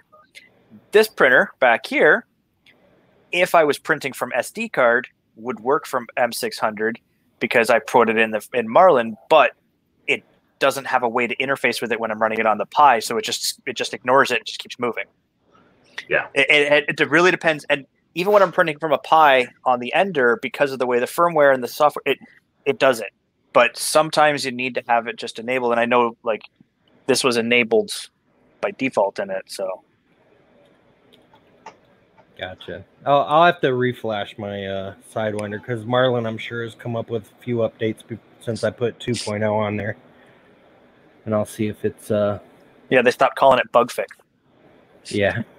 Well, when 2.0 officially launched, I flashed my Sidewinder with it, and it's been working fine. But I'm sure there's a few updates since then, and I gotta start playing with it again because there's even more bug fixes and changes that I need to get on the Tesseract build. But and even with the we were talking, you're talking about the layer change thing, and we talked about it the other day, is having a multi-material machine like a pallet or an MMU for even just layer swap stuff means that you can just run it and not be there. You don't have to babysit the thing. You don't have to come back down and change the color and do all. You just let it run. Like I ran plates and plates on that thing, just 24 hours full plate, and I didn't touch it. There was a little tiny purge block because it had to purge out the one color to switch to the other, and that's it. But that little purge block to me was my time. I didn't have to come down. I didn't have to deal with it. It was my time. It'd be nice. It'd be a little bit harder on the MMU because the MMU needs to actually prime the nozzle, because of the retractions and everything else. But on the pallet where it's doing the joints, it would actually be nice if you could tell it, hey, don't do any purging, just print, because then you can get some of those transition colors through of, where the two colors blend together. And on some models that would be fun. We buy filament specifically to do that, right? We buy. You can do it in gradient mode. There's a gradient mode. Yeah. You can tell it so that it'll just do a gradient through the thing, but it's not what we consider a good grade. It's not an even gradient because it's a harsh cut. You end up with lines. Yeah. Right. You end up, and it looks nice. It's nice random lines. Then there's obviously random mode and stuff, but I would love to see these machines as a multi-material machine move into the ability to do a true gradient where I can get a beautiful, nice blend. And I was playing with the G-Tech A10M when I was refurbishing one, and I got some amazing stuff out of it because it was doing it. It does actual 2-into-1 mixing, but the hot end is just suspect because of the routing path. Yeah, there was a gentleman at Murph last year or the year before, I can't exactly remember. And he had a like full blend RGB machine that he could, kind of do anything, color wise by how the materials were mixing. And he did some really absolutely beautiful transition prints while at Murph. Let's see if I can grab one here. Jeez. Oh, and Chris, I'm looking at your the Sidewinder stock firmware doesn't have it enabled. Yeah, I flashed it to 2.0, and I thought I enabled all the special stuff, but this one was one of so that's like I told it to do a gradient between the two. Same thing. You tell it to do a gradient between them. This one was actually just I told it 50-50 in the software, and Which one was that? This is from the G-Tech A10M, the 2-into-1 nozzle. But when you tell it 50-50, it's pushing equally from both sides. So as it goes around the printer, one side gets more white, while the other side gets more black. And actually, even on the inside, it's a little bit harder because black and white, it really blends near the end. But you can actually see now on the inside, it's a little bit blacker on the inside and whiter on the outside because it makes that nice toothpaste. It's the same thing as the Fill-A-Blend filament that has that already in there. And so I told G-Tech, if there's a busted 3-into-1, I'm buying it. Done. Like right. I just want to play with it. I want to print vases and cool things for days. Yeah, my A10M has been sitting in somewhere out in my house for months because I had the bed went out on it 3 times. Really? I got tired of dealing with it. Yeah, no, it's there is a lot of fun stuff you can get into when you start mixing colors and you're blending filaments or getting like this was probably one of my best multi-material colors as far as crisp transitions, clean lines all the way around it or any of that. And this is one of the things where I started using Prusa Slicer for my slicing because I got all my nice curves, I got my nice settings that I liked, and I get it multicolor. Now, did you do that with the A10M? No, that was with the palette and the other one. I didn't get a chance because I was refurbishing it to just get it out the door. I didn't get a chance to do any actual 2-color benchies or anything like that. I just played with. Once I found this gradient mode, I was like, you know what? This is the best. Gradient is where it's at. I wish I knew where my freaking orc was. Oh, that's very clean, Matt. You can't hear me. Even though it was only an inch tall, it was freaking awesome. That's stupid clean. Yeah, so that's an MMU print. Wow, seriously? How thick is that? It's like 1 or 2 layers. 2 layers. I was gonna say it's yeah. So when you get the rest of the deck done. Well, and stuff like that. I mean, you've been seeing people nowadays doing stuff where their first layer. I know Devin Make Anything did a whole series on using the different setups and different ones to do first layers, where it's as long as you enable that Z-hop to get from one to the other, you're able to just print it. When that one's finished, you don't move anything. You don't have the bed turn off. You load a new color, and then it does another pass, but it's now moving outside of the realm of the first one or whatever. And now you end up with your, again, getting multi-material, kind of tweaking it sideways and going another direction with it and coming up with a new idea. And I think that's really, really cool. Yeah, there's the gentleman who's it's print to something. I forget exactly what his moniker is on Twitter. But he's always at Murph, and he does like almost like pointillism paintings of complete multicolor, but it's all single layer, and he's doing all of the color changes manually. So is he the one that did the Avengers one at Earth? I think. I don't remember. Pattern. There was one like pattern to print is. Yeah, I've seen some of that stuff before.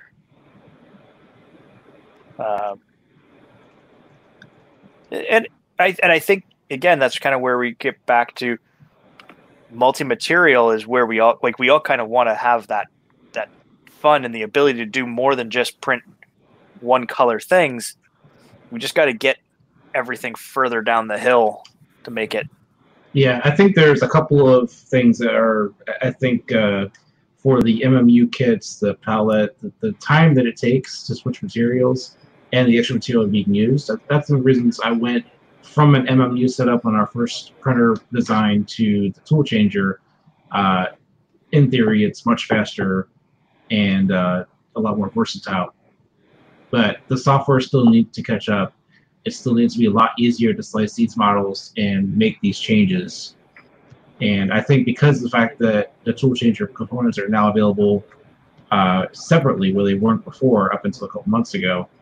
And as far as I know, other than E3D themselves, I don't think there's any other tool changer companies besides what I'm making that are selling the E3D ecosystem. There was someone else at Earth who was working on like his own tool changer, version. Yeah. But it's an open source. Is that big plywood box one that had like 50 heads in it? Yeah. No, that's not the one I was thinking about. Well, there's the Jubilee. That's one of them. Yeah, the Jubilee is exactly it. Yeah. And I actually had experimented with the Jubilee tool changer head, and it's great. The problem I had with that, as far as making a retail product, is that I would have to have all the stuff machined custom instead of just having a 3D printable. Whereas E3D is all machined and you can order it from them directly. So it was just a much better prospect for me to just have those tools and already tested everything. And then there was, like I said, then there's the 3D Chameleon. Yep. Where you're just adding a couple extra extruders and a new bit of code and this cool little much like the MMU1, right? Like it is multiple tubes into one tube. Yeah. Yeah. The only difference between it and the MMU1 is that the MMU1 had 4-to-1 at the end, and this one's separated, which is probably a better thing. The thing that we did for our MMU1, we were planning to do, is make that in piece.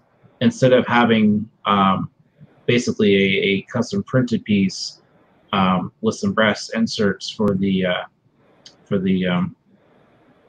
PTFE tube, was to make it custom machined as well in a certain material that could be better for the retractions. Right. Old Curmudgeon has a question. What's the reasonable temp limit for PETG before it begins to warp? Are you talking about a low temp limit or like? It sounds like a high temp. See, with PETG warping, to me, it all comes down to cooling. Yeah.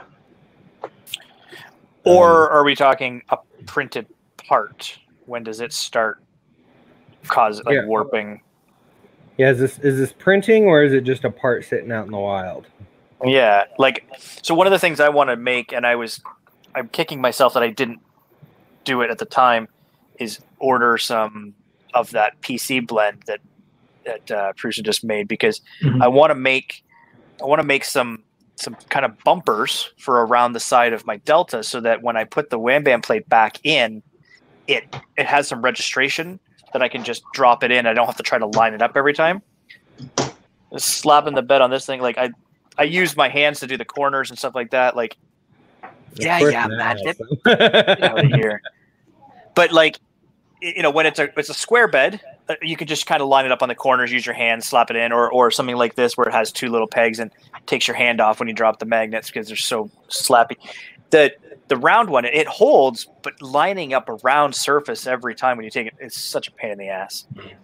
So I'm thinking maybe PETG is not going to have the lasting power for something that's going to be pretty much direct contact with a up to 70, 80 degree bed for a long time. So maybe that's what Curmudgeon's thinking of, is something that. Yeah, he just had a finished part out in the wild. Oh, yeah, there you go. Look at the glass transition temperature of your specific, because different people are going to add different stuff to their materials. But if your material vendor specifically states the glass transition temperature, it's going to be around that.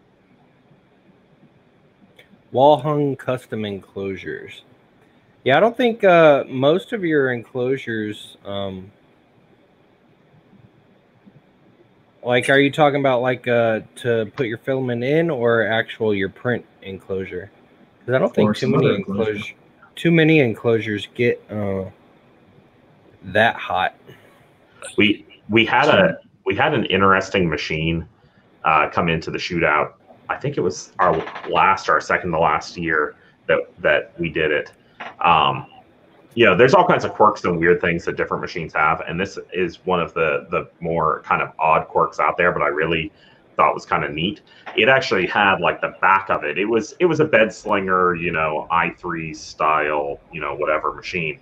But the back of the frame had little hooks on it, and it was actually hooks that mounted up to like the closet shelving kind of, or like wall shelving hooks. So the idea is you could actually like put up, and this was from Matter Hackers. Matter Hackers resells this machine.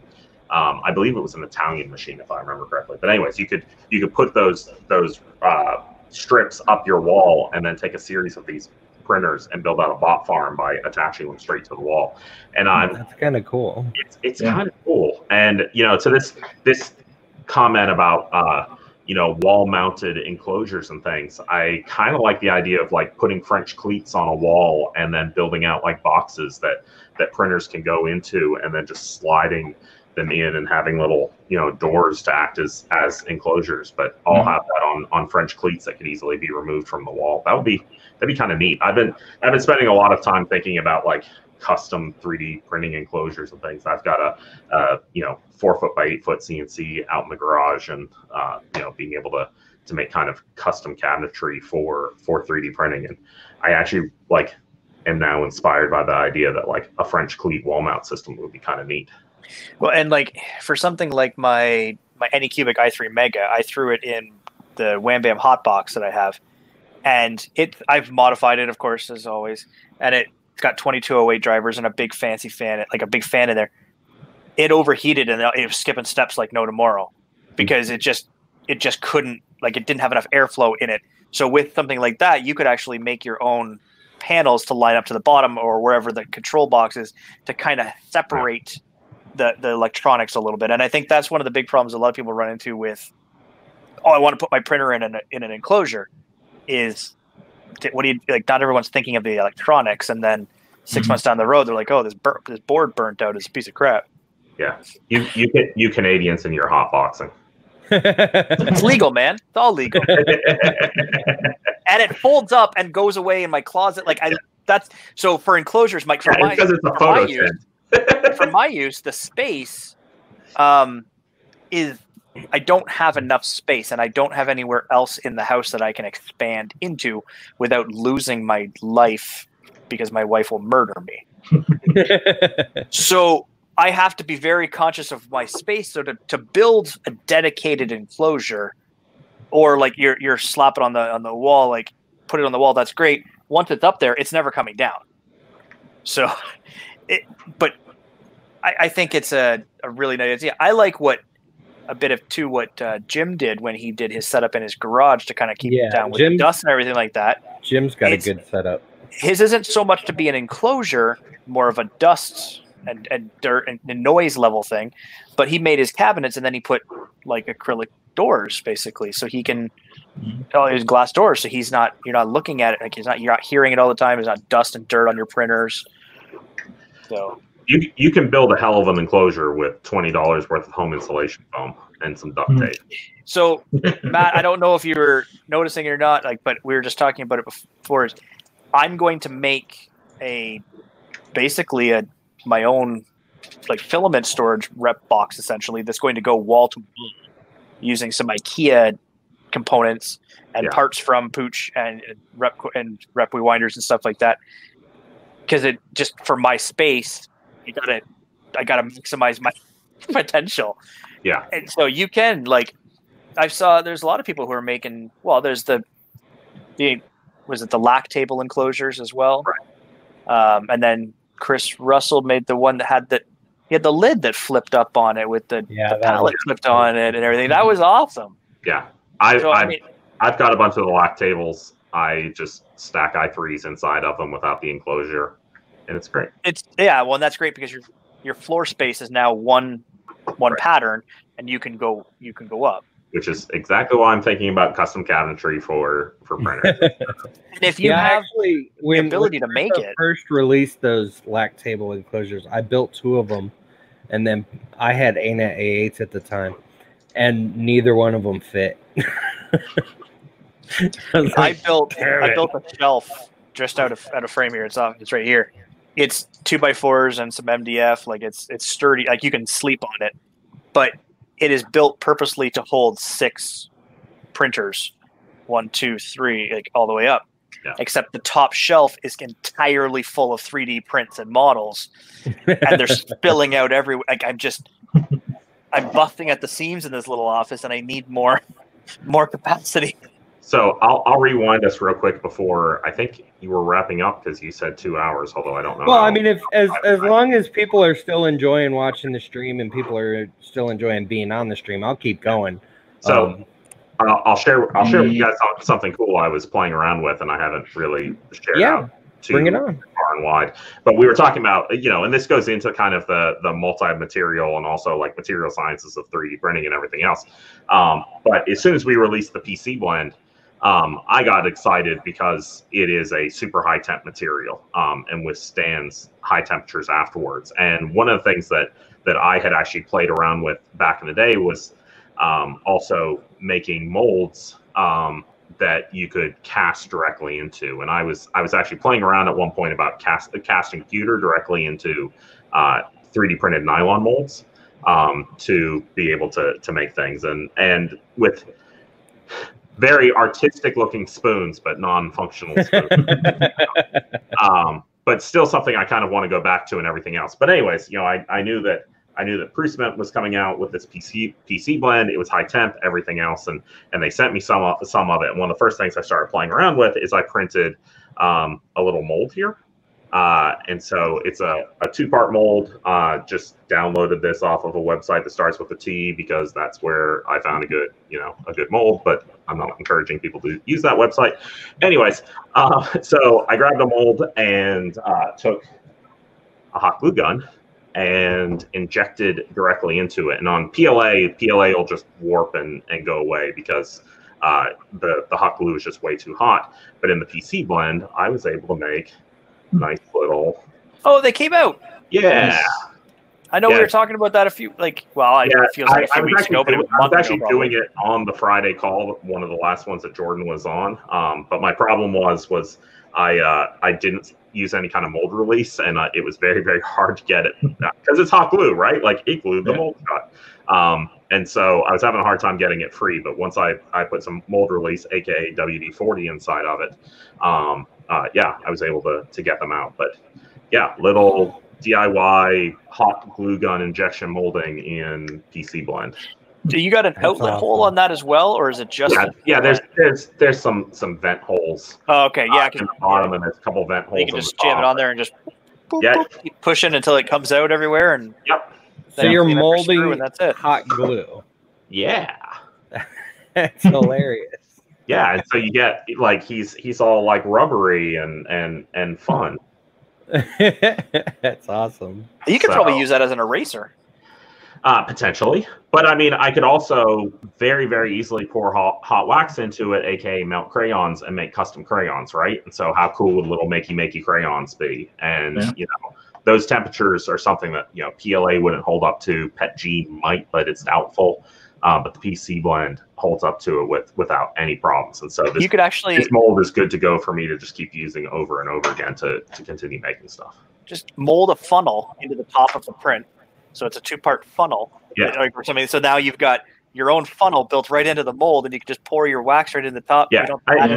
I mean, even it's a little blocked off with some glue still, but even this has you know, has a little bit of a funneled entrance in it that ended up being perfect, that I could, you know, get the tip of my hot glue gun right down into that and then just keep pressing Well, it and until it starts if you're coming able out. to get the tip of that hot glue gun into the print Yeah. and you're not just pushing it right through, Yeah, absolutely. that's the temperature product for me. That's a show right there. It's like, you know, I can't, That's of course, awesome. get the focus. That's an industrial strength hot glue gun you got.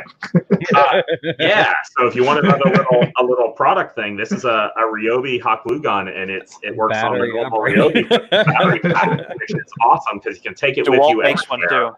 too. Do they? Yeah, DeWalt makes a battery one now. That must be brand new. But anyways, one of the coolest things about it though is we've all used hot glue guns and they fall over on us and you know, make a mess. Everything. The battery makes it bottom heavy and it doesn't tip over. Yeah. Weebles wobble, but they don't fall down. Like it's really great. That's cool. Yeah, you could do whole different things like that with a mold like that. Yeah.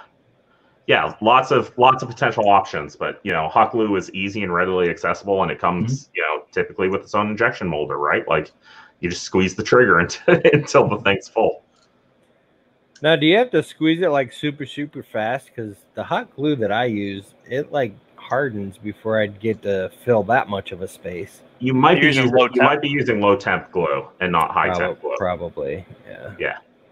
I just buy the craft stuff that I glue. At Wally. At Wally World. Yeah, no, that's probably just low temp. Yeah, I have a mini one, like a mini one that I use, and I use the Gorilla glue stick. They have a nice, and it comes out.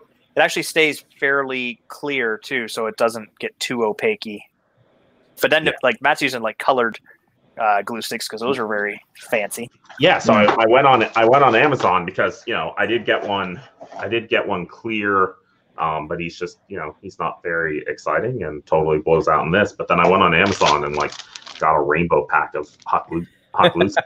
Which is like that right there is the perfect use case for that stuff, I think. Like, yeah. I'm guessing a place like Michael's might have something like that. Maybe, probably. I think they do. Maybe, but I did this during pandemic time, right? So just go to Amazon and don't have to go into a store. So. Yeah. So, and you know, this is one of the things. It's every time there's, you know, a newer filament out there, that's kind of what I start thinking about, or what are the use cases out there that may not be necessarily like standard use cases. And high temp, well, let's make molds. Let's get other hot materials inside of it. And so, you know, but there's a million other things out there that high temp materials can be used for. Yeah, just see that. I don't know if you guys saw my post earlier. I literally have access to a ton of crafting materials and supplies and stuff now. And I just Googled I can get mini colored glue sticks. Nice. I did see that, but I did see that you're now going to start carrying like a crazy array of industrial grade filaments. Yeah, I do have a bunch of industrial grade filaments now. They get a weird name and Kimya.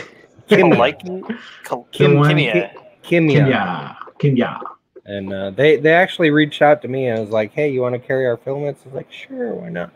Yeah, I gotta say, I've got to fess up here that like I feel a little bad, and I'm actually like more annoyed with myself than anything else. That like I thought that the alien boxes were mostly just like a filament like sample, you know, kind of kit and everything else, and then I paid attention to this last one that like you were sending out LED cube kits, and I'm like, son of a. Like I could easily. I really want it. I have the stuff, and I could easily build this myself. But like that idea of just like every once in a while getting like a simple little project kit that like I didn't have to source the parts and things like that, and it gives me something fun to build. Like, so like some months the projects or the accessories can be really lame because some months I have logistical issues with shipping and stuff like that. Or you spice it up because you spend more money on the filament and less on the part. Right. But like April, May, June, and July, they were all Arduino Nano projects. Yeah. So you got a Nano and electronic components for all of it. Well, and you did one March last year. Friday was a Bluetooth speaker box. So you got the Bluetooth amplifier and two speakers. So Did the Octoprint monitor one and the temperature humidity one. That was a cool one. Yep. So that's the thing is, I want to get those boxes because filament samples are filament samples. Like, I like to try new stuff. That's great, but the project and the accessory is worth it. Yeah, hands down. Well, filament samples will help me with the wall behind me. Yeah. And also, Josh is on a mission to not repeat himself twice. Explain the wall behind me? Yeah, I haven't seen that. Yeah, so we're all just doing constant video streams, right? And I stream from my basement, and my basement has a lot of machines and a lot of things, but also I just moved into this house, so it's also filled with a lot of boxes, and I needed a better background than just a colored block. And, especially when I knew I was going to start doing Prusa Live, every 2 weeks getting on and doing a stream for that, which is huge. We're getting 1,000 viewers during Prusa Live. Crazy. And so I wanted to make sure I had a little bit better of a background. I don't have it tonight. I just hopped on quick, so it's like other stuff is in frame, but normally I try to push it so it isn't. But those are all hex tiles with different infill patterns, and you can't see it perfectly, but they're all different infill patterns, but without top layers on them, so that the infill pattern is visible. And then I just built a wall on wheels, and I can wheel it around and move it places in my basement if I need to. But the idea is not to fully cover the wall, but to pattern out the wall with these tiles. And infill tiles, that's cool. Yeah, infill tiles. But my problem right now is like trying not to print the same colors too many times to try to space things out more. And so like I get really annoyed because I'm like, okay, I have a tile, but like I have a pattern that's just like this, and this other tile that's too close, and this color is right over here, and I don't want them. I had that problem when I made my Wexagon wall. I printed like 5 of one color and 5 of another, and then when I started putting it up, I was like, grab this one, put it up, and then grab this one, put it up, and it's like crap. Now I've got like 3 yellows, and I don't know where. Okay, I gotta go print like 4 more other ones, and then stick them in there. So a lot of this I have been running through every time I find like a sample.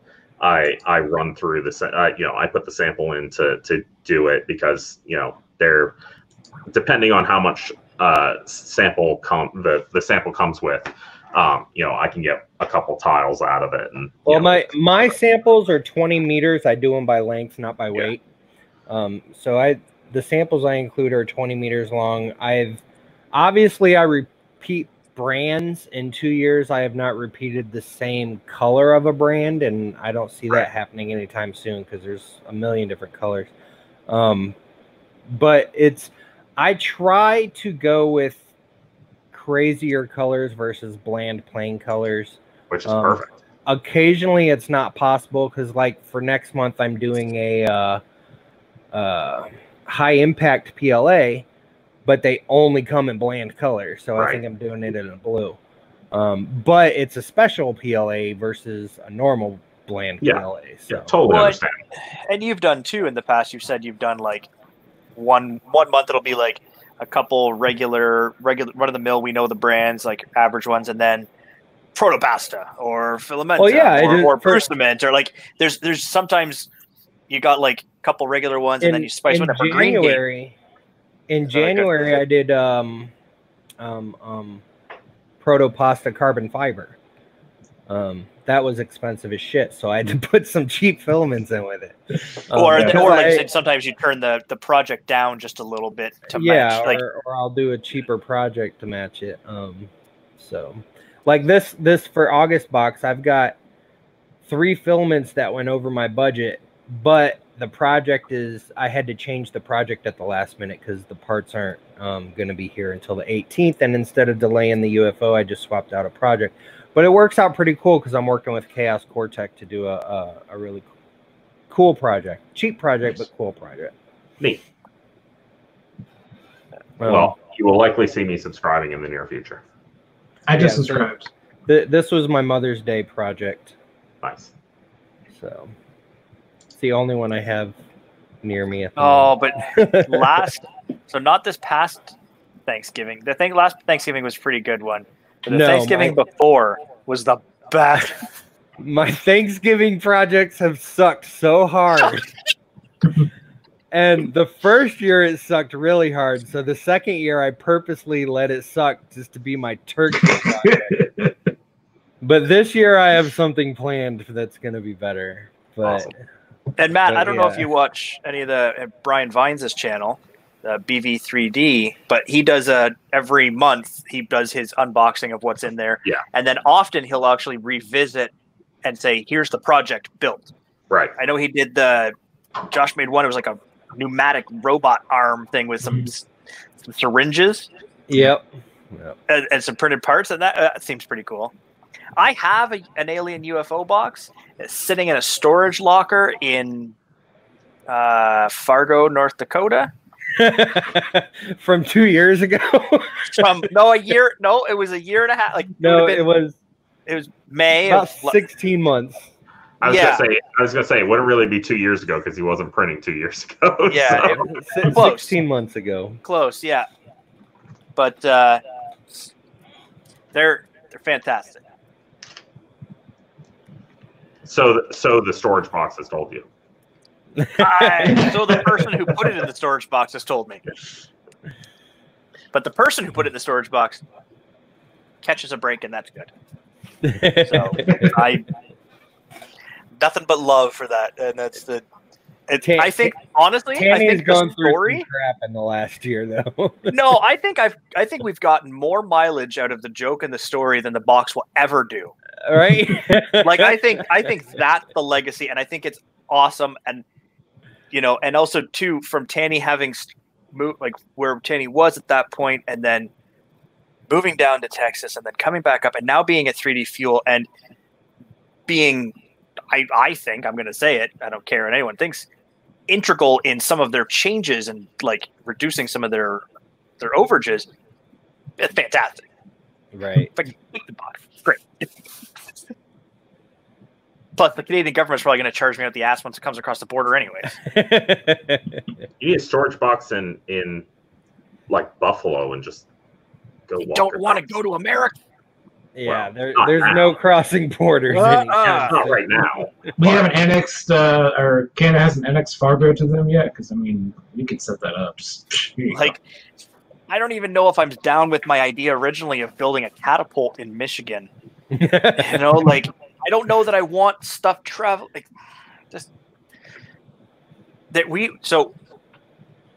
Yeah, we're not even going to get into it because it's bad. Dang it, Doug, it's a maze.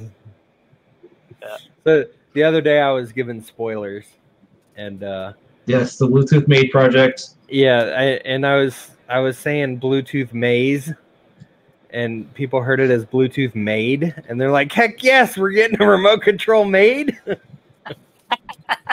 Everybody keeps giving me crap over it.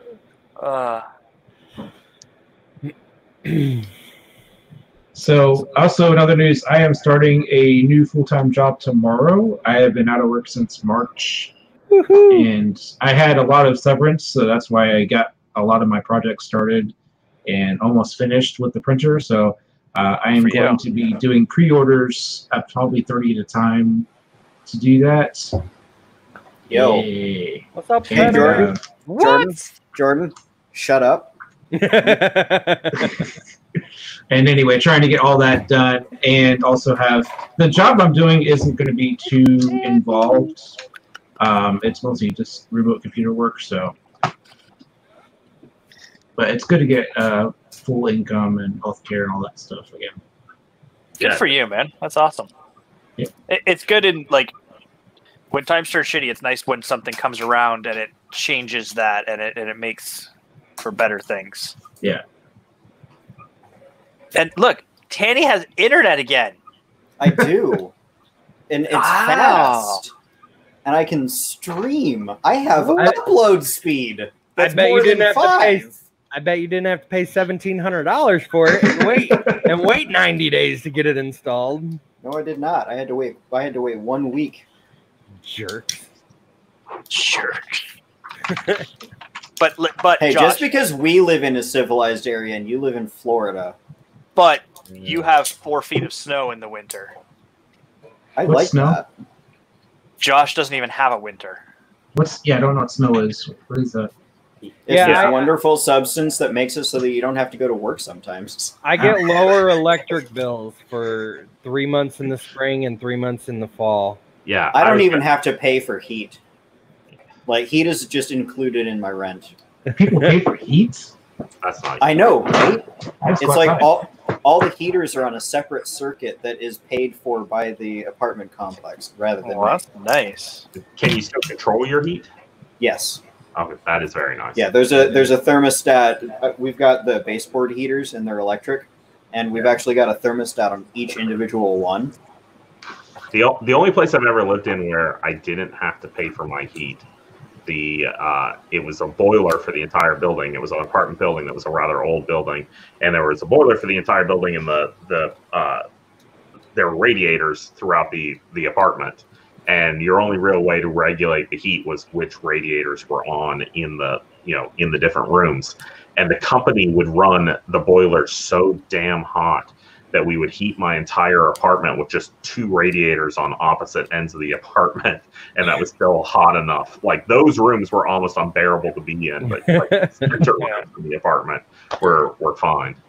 Yeah, the only Radiators are time, great too for drying your clothes. the only throw your time clothes I've over top. experienced heaters like that is when I was stationed in Alaska and I was on post housing, and we had baseboard heaters, but they were the water. The water would flow through them too. Yeah, so that's my current house. That's what I have. I have baseboard heaters with water flowing through them, and so there's a boiler right behind me here in the basement. That hydronics are great. I love hydronics. so. I miss Damn it! working on that Freaking stuff. warped. Are you kidding me? By the way, test print wise, these are freaking fantastic. I'm just like, Batarang! I Are they know, stick in the wall when you throw them? That's the question. Joe likes Batman. Joe likes Batman. but like, so like, if okay, you print that with 3D870, Sure. I can almost guarantee it'll stick in the wall. I had the whistle. My daughter stole it after I gave it to her and said, "Don't bother your mother with it." But these are just like, I love Batarangs. These are fantastic. I'm just working my way through all the onboard test models. it's Remember when Walter gave out the whistles at Murph 2018 and all the kids had them? Oh, God. Is Llama still here? Because I'm going to print my first ever Marvin. I don't think so. He hasn't said anything in a I while. didn't see it. don't print a Marvin, It's on the card. I have to do it. but still, I think we should remove it from the card because 3D Hub's not even around anymore, except for Right, they turn their back on all of us. Like, why Yeah, are we yeah. working there? It's like Does you it know know what? what Marvin is from? Speaking of Yeah, North I Dakota, didn't even know what Marvin was Marv- representing. Marvin was 3D Hub's mascot. yeah. Just for you, Matt, I've skipped the hub. I'm skipping it. We're moving on to Buddy. Yeah, I actually have from 3D Hubs. Like, they gave it to me. I have a little like brass Marvin that was. I don't know if it was like DMLS. I think it was cast. I'm pretty sure it was cast. But yeah, it's a little tiny brass Marvin. I don't have a mascot. This is going to bother me. Yeah, I used to do work for 3D Hubs, but it annoys me that Layer split. It's a 2-part print, and one of them warped. Ah, Because I don't have a part cooling fan on this yet. All it's got is the fan attached to the side, and it's blowing down. It doesn't work. Wait, very didn't well. you just buy one from me? I bought the fan, but you don't have the fan duct. Oh. did If you you had the have to fan give back duct, then that'd be really handy, Josh. Did you have to give back the Prusa? Print your. Did you have to give back the Prusa? Yeah, it belongs to Fargo 3D Printing, not to me. I know, but do you not have it anymore? You did, like it's all. It's at work. Oh, okay. I don't want to drive all the way across town to print something and then come back. Yeah, make sure to print your fan duct not in PLA. No, I print it in 3D870 PLA. Okay. Is that the- I print 5 or 6 of them in PLA, and I just change them when I need to. Yeah, this is just a really simple fan duct. It just mounts on the front.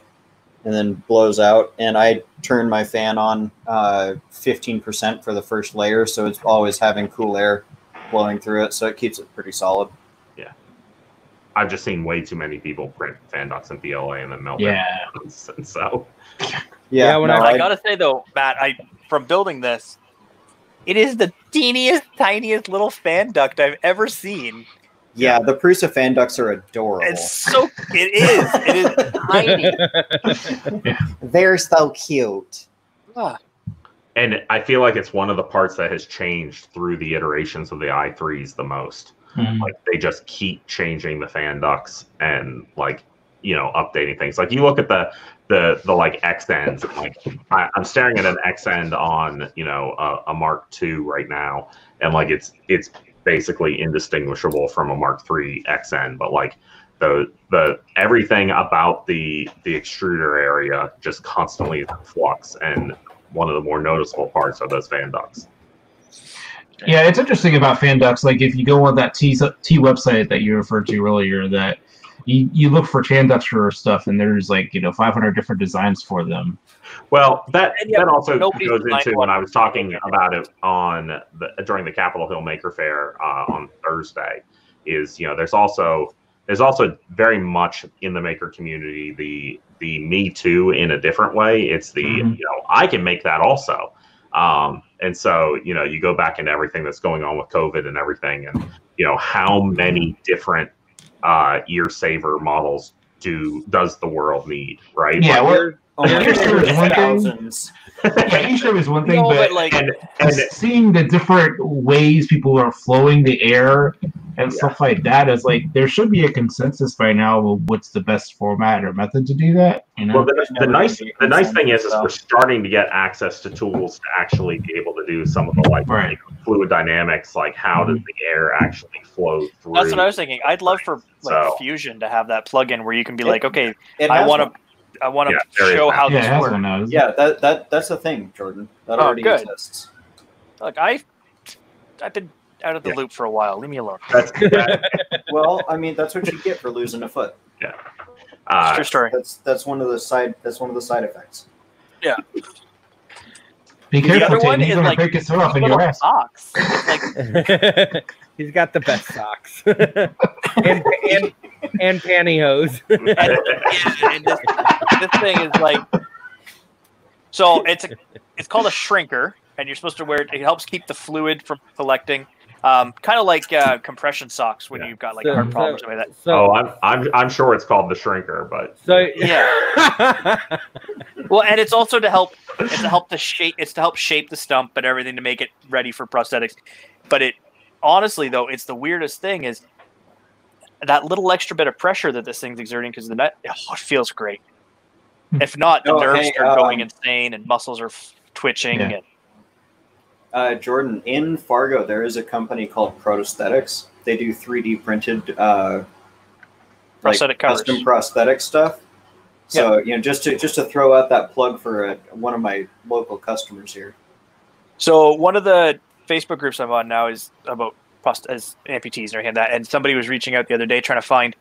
Now it's different for my type of prosthetic that I'm going to be getting, but for an above knee amputee, after the knee, like they don't like some of the foot stuff's a little bit different. So there's covers that you can get to kind of to fill it out a little bit too, so that your pants sit nicer as well around the knee. And so I was like, I could print that. I do plan on printing a leg in some capacity. I'm going to get like a PC blend or a poly, like some kind of super powered print like material. And I'm going to figure out how to scan this. And I'm just going to print a shell. Like I'm going to do it. like, honestly, I just think you should print decorative shells to your titanium pole or whatever you get. Yeah, Yep. you can do that too. And just do decorative shells on them. Yeah, totally. Did they Or like you could take your sell foot bones out? advertising space where people look at it, and you could sell like Alien 3D space or Venturi 3D space. On it. Just do it. Just slap this right on the end. Just be like, Yeah.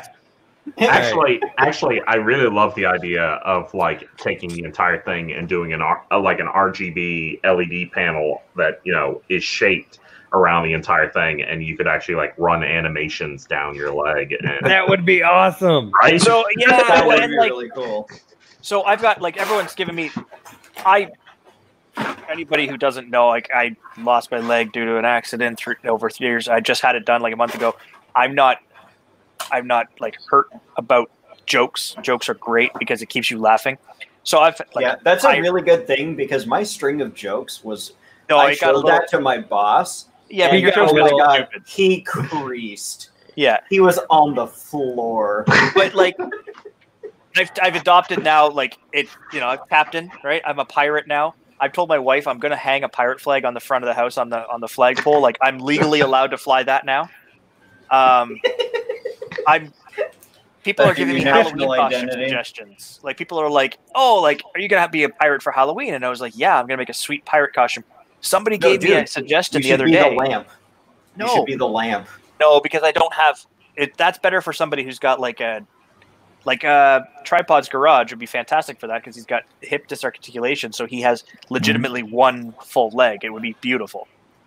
But somebody suggested for Halloween costume Hiccup from How to Train Your Dragon. Yes. I don't even have to Do take it. my leg off to do that because it looks like what he. I'm like, that was so many good ideas. Or like do like a Terminator thing. Like now I've got like my legs been blown. Yeah, what's the movie? Was the girl had her leg as a gun or something like that? Yeah, so that's from Grindhouse. the Grindhouse series, but it's Grindhouse. That's from Planet. Is it Planet Terror or? That Yeah, sounds it's Planet.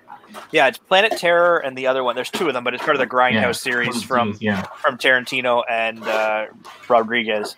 But oh yeah, and then there's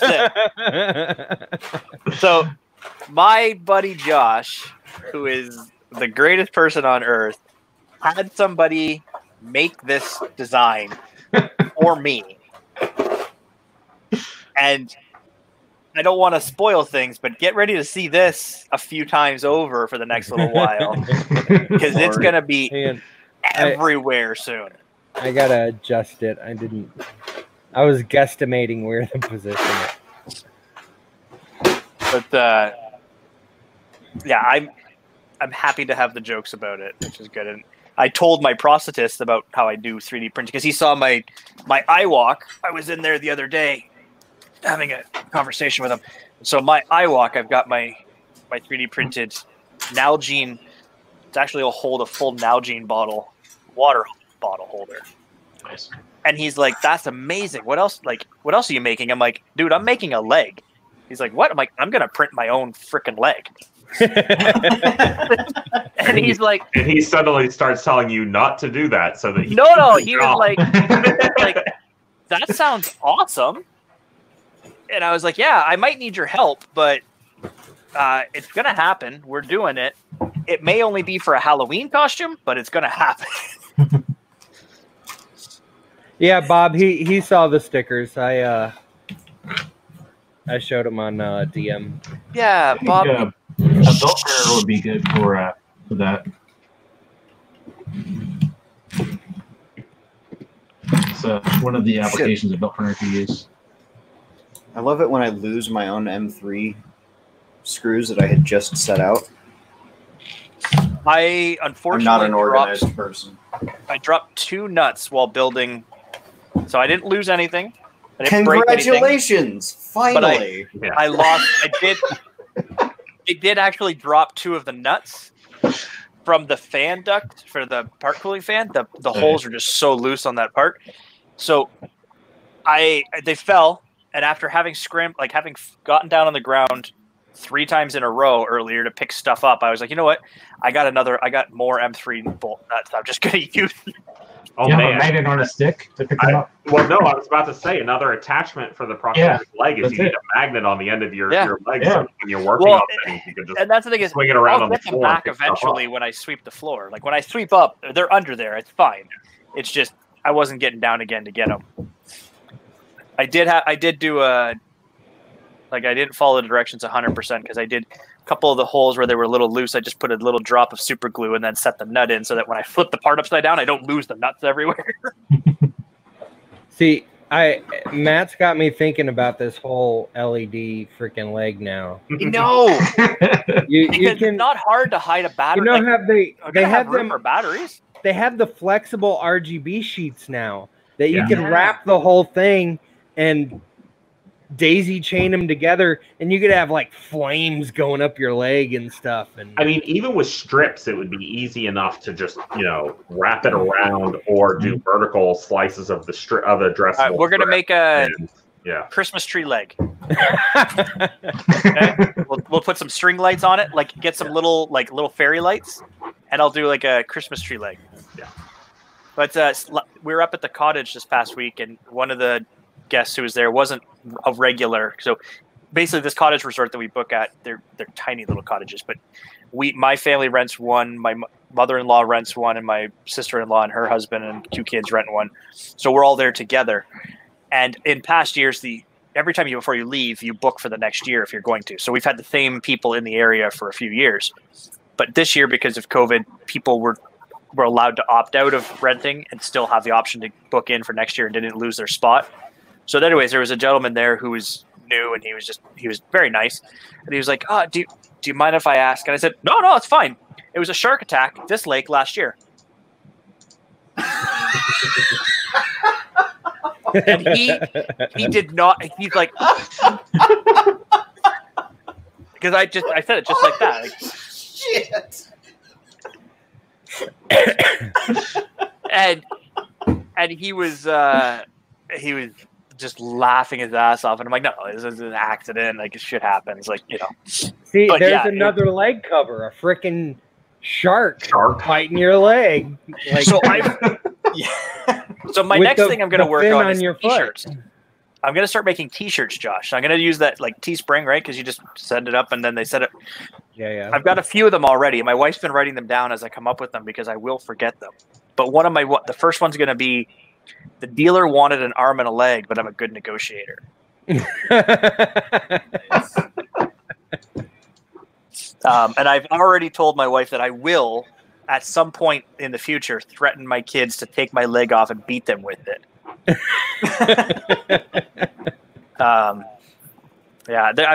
She's got a couple of them written down, and we've come up with some pretty good, funny ideas about it. Because the other thing is when meeting other people through this amputee forum, people generally have a positive attitude about things and are pretty lighthearted. And it's not like we do have our moments, but it's generally lighthearted. I saw a thing today that somebody posted saying somebody came up to him and asked him, how do you stay so positive when you're missing 2 legs? And his answer was, how are you so negative with having 2? Just be positive. It's not hard. Just do it. Yeah. Hey, gentlemen, I thought we were going to wrap up at 10. I told we were going to wrap up at 10, and so I'm going to hop off. No, that's cool. Yeah, Thank I you gotta so hop much too. for hopping on. Yeah. So, yeah, anytime you'd like me around, let me know, Josh. I really appreciate you joining. Thank you, Matt. So, have a great night, everyone. I'm getting Nice to meet you. Yeah. See you guys. Later. Bye, Matt. Yep, I want to hop off too. I got to get ready for tomorrow. So I'm Good about luck to go tomorrow, buddy. anyway. I'm getting tired. Congrats. Good job. Always nice. thank you. And of course, I will be updating on the Venturi 3D stuff. Pre-orders coming soon. Tool changer, 3 tools, 3 cameras to start with. Pre-orders $2,099. Should be coming soon. Go to venturi3d.com and get updates. Yay. Sweet. All right, see y'all later. Catch you later, Chris. Peace out. Speaking of pre-orders and things of that nature, Josh, did you see Stacker 3D? Their Kickstarter they're going to be launching on Tuesday, I want to say. Yeah, Tuesday. Are they the ones with that single filament roll box thingy? So the biggest thing they're printing for the F box. That's what it is. Yeah, so they've got the F boxes, but it's the Kickstarters for that new printer, which is an industrial grade printer. That printer. But those F boxes, I'm totally getting. I'm going to try to order the 2-pack of them because Those are really cool. they look like just the regular click together like zip like sandwich box that you would use, or like, you know, have you ever gone camping and you use like the clear like industrial kind of click down? Yeah, like, that's exactly what they look like to me. Now see this, it's I can't remember. Are they heated or something? no, it's passive. No, They've got okay. silica pads in them. Yeah, they've so got the high grade silica. you know how I was telling you earlier that I need to finish my single design thing? Yeah. That was kind of how it was looking before I saw theirs, and now I'm redesigning it. So yeah, remember how I said like a cartridge system, right? Like That's exactly what I'm doing. I'm doing it to where like you can use any shelf. The shelf is completely up to you to support and everything. But I've designed like these channel locks to where you could put on the shelf, mount to the shelf, and then you can just take your filament off of wherever you're storing it and then slide it and lock it into place, pull it out and feed it down to your printer. the thing with this I liked is that it has a hole in the middle of the box, so you can still put it on your spool holder. Yeah, So it the will. the hole is slightly smaller, so on like Crealities, on Creality machines, you'll have to take like the end of the spool holder, like where they have the nut on both you'll have sides to keep unnut it. You have to Well, unnut they're it also on one showing- side and throw it on. They're showing a printed, like, so it's got a square channel. So I think they've got an STL they're going to release to go along with it as a printed one. Because I'm looking at the ones that they've got for the CR10 and then the one that they put on a Prusa. But I'm embarrassed. I don't have any capacity to dry or maintain a filament that's already been dried in this room for some reason. Like, so if I want to keep it dry, I put it in Ziploc bags, but I can't print from a Ziploc bag. I've got like 200 partial rolls of filament sitting out on racks out in my living room in freaking Florida, 100% humidity, and I have no drying capabilities. So, and back to the big filament box idea. Pooch does sell the exit connectors in packages of 6 for $7. Oh, cool. So I don't know what the thread depth on them is, but it's probably. Wait, are they just? No, I got to go to his site. Hang on. I have the power. It is in the main YouTubing chat.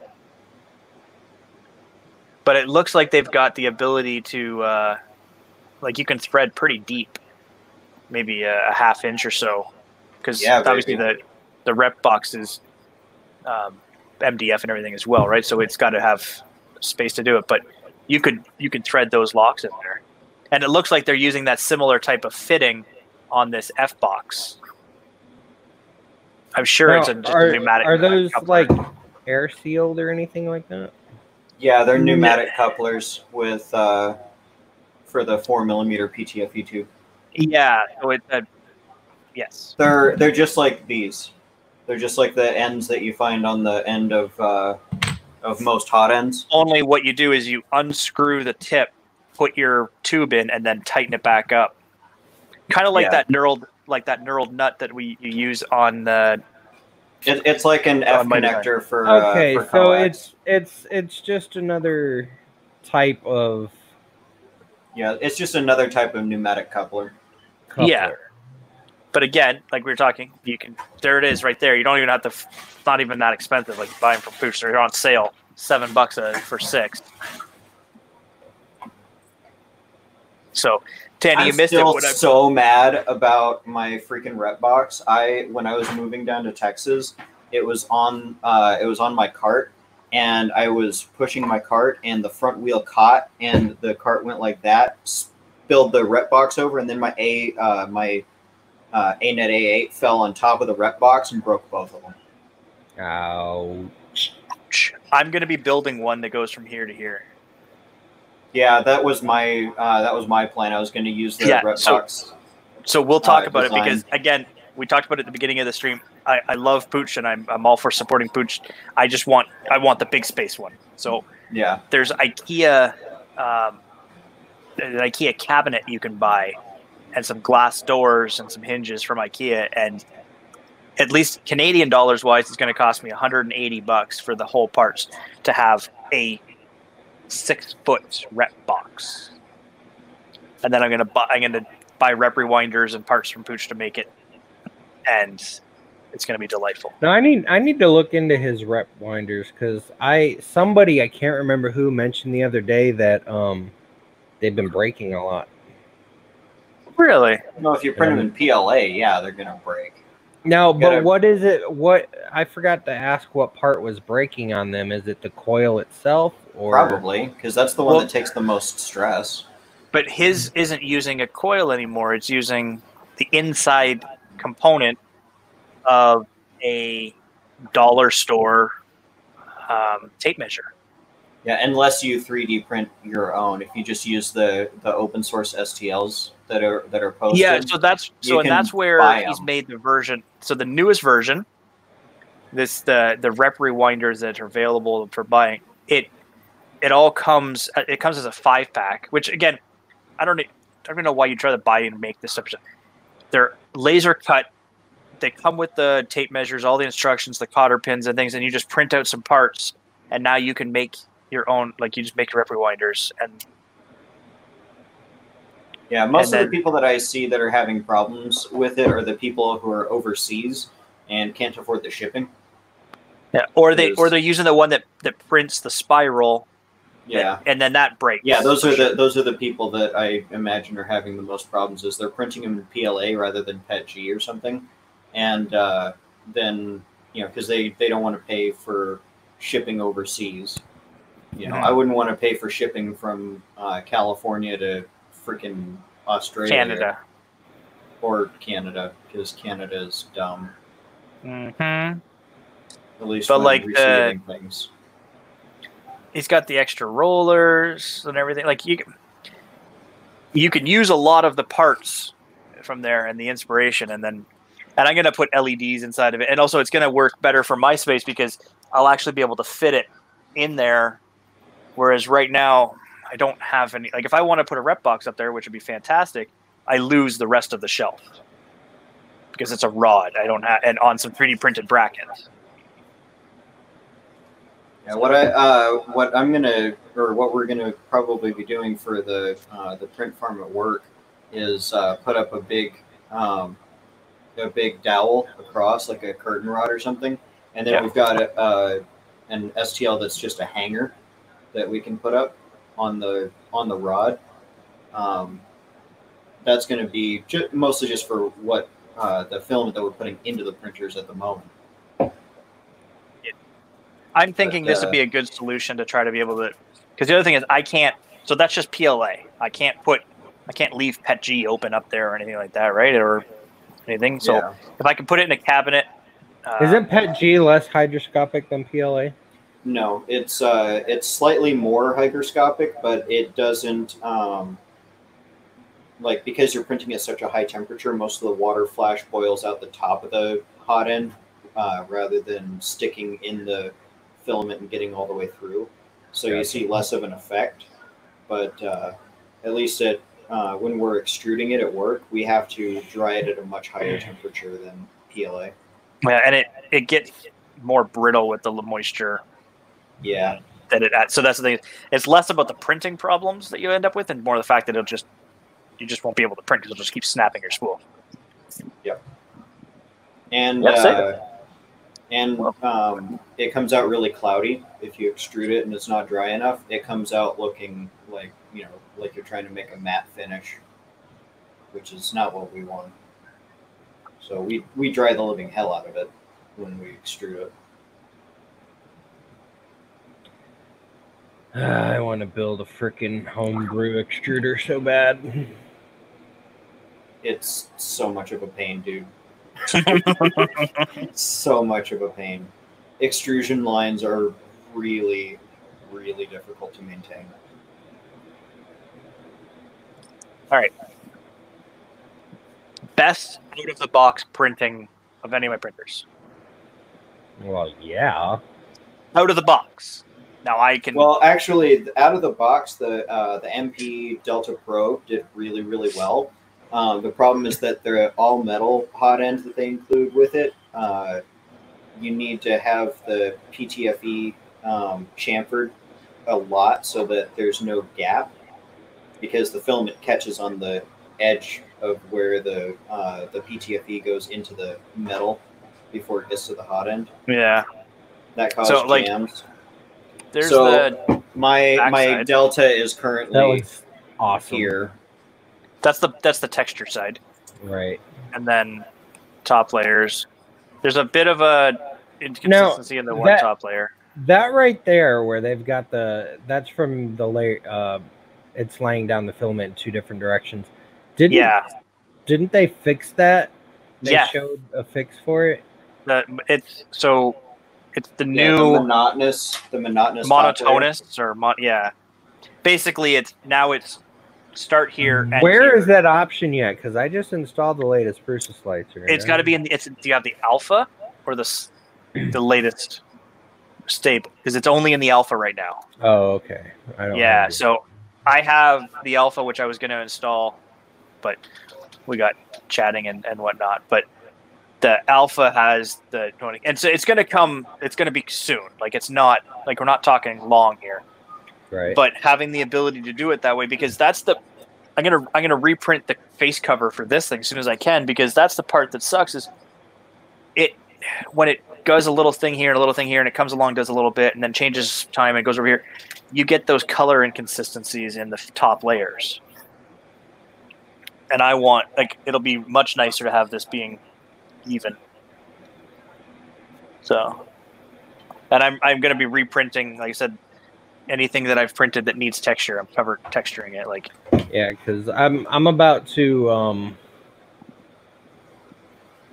I think I'm almost finalized with the design for the printed parts, and I'm gonna go ahead and start cranking some out so I can be ahead on that part at least.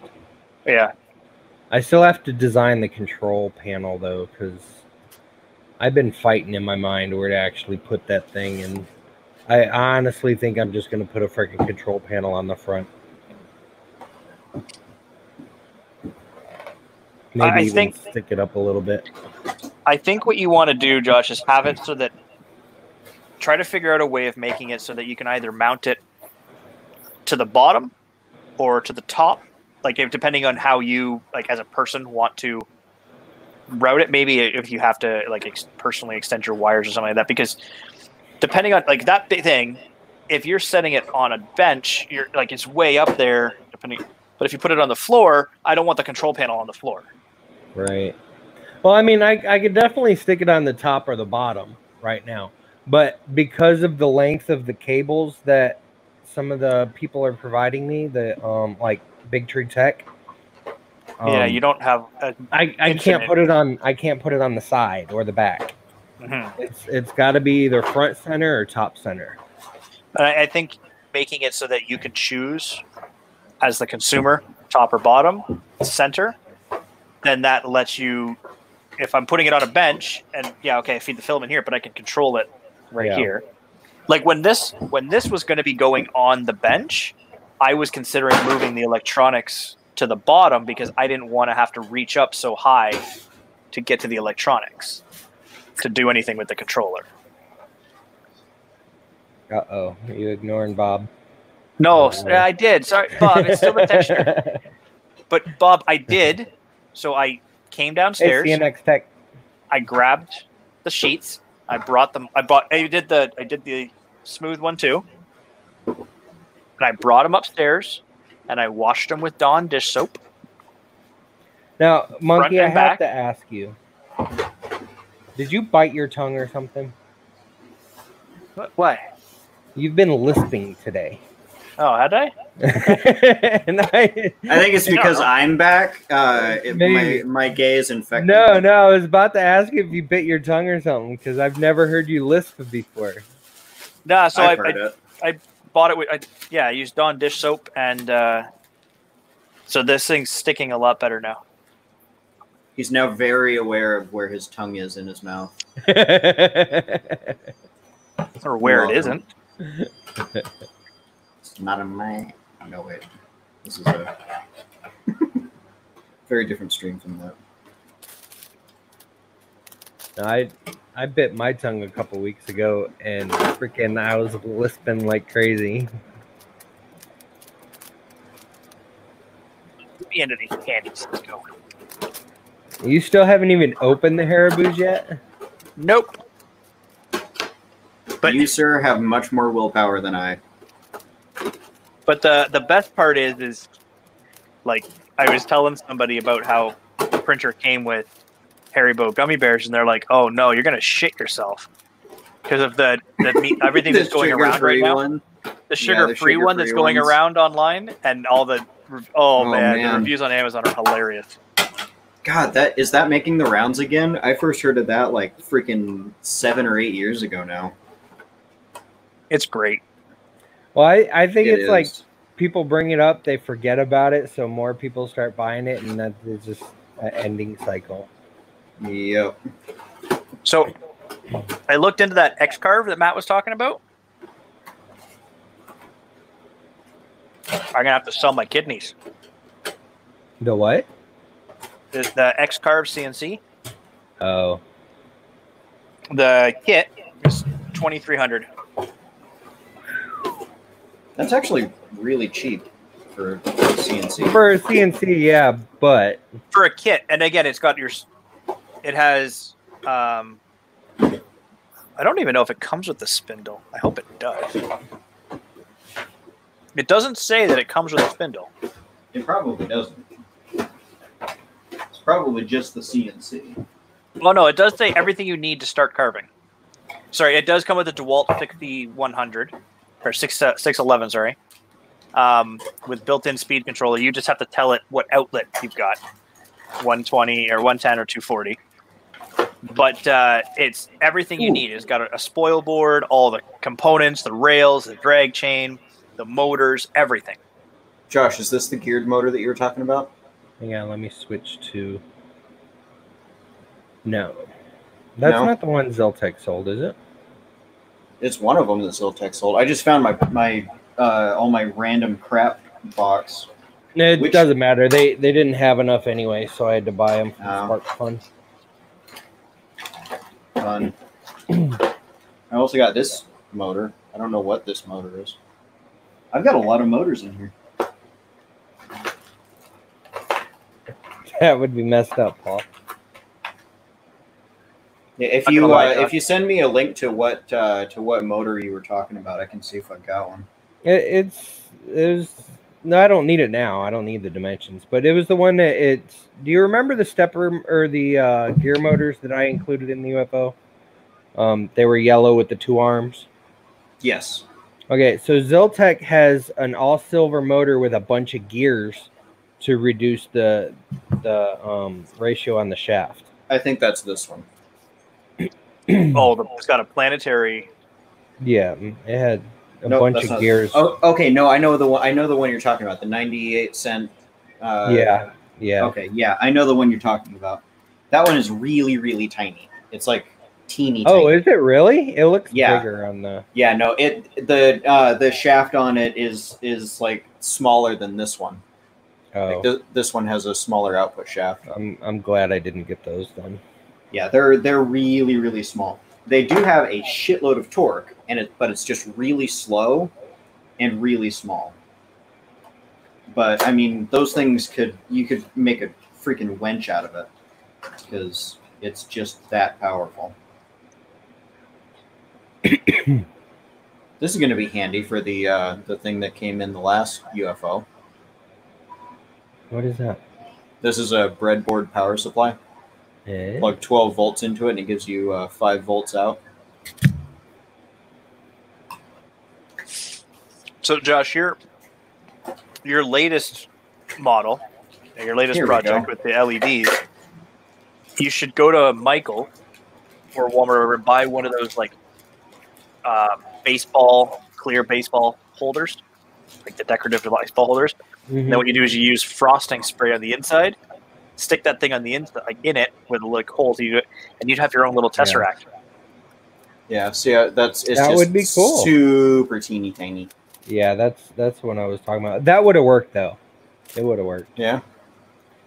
Yeah, I can give you the dimensions if you want them still. Oh, no, they said they only had 10 in stock, so I needed way Doesn't more than surprise that. me. Only a few. I've probably got more than 10 of these things at this point. I think I bought about 30 of them.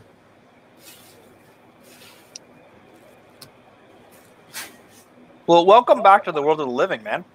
I know, right? It's about freaking time. And of course, I'm freaking working myself ragged. I transferred from the filament production plant to up front. Now I'm doing a lot of custom 3D printing work, stuff like that. So. Oh, so you're not running the lines anymore? Nope. But you were making them so much better, and the filament got cheaper, and then there was more of it. Well,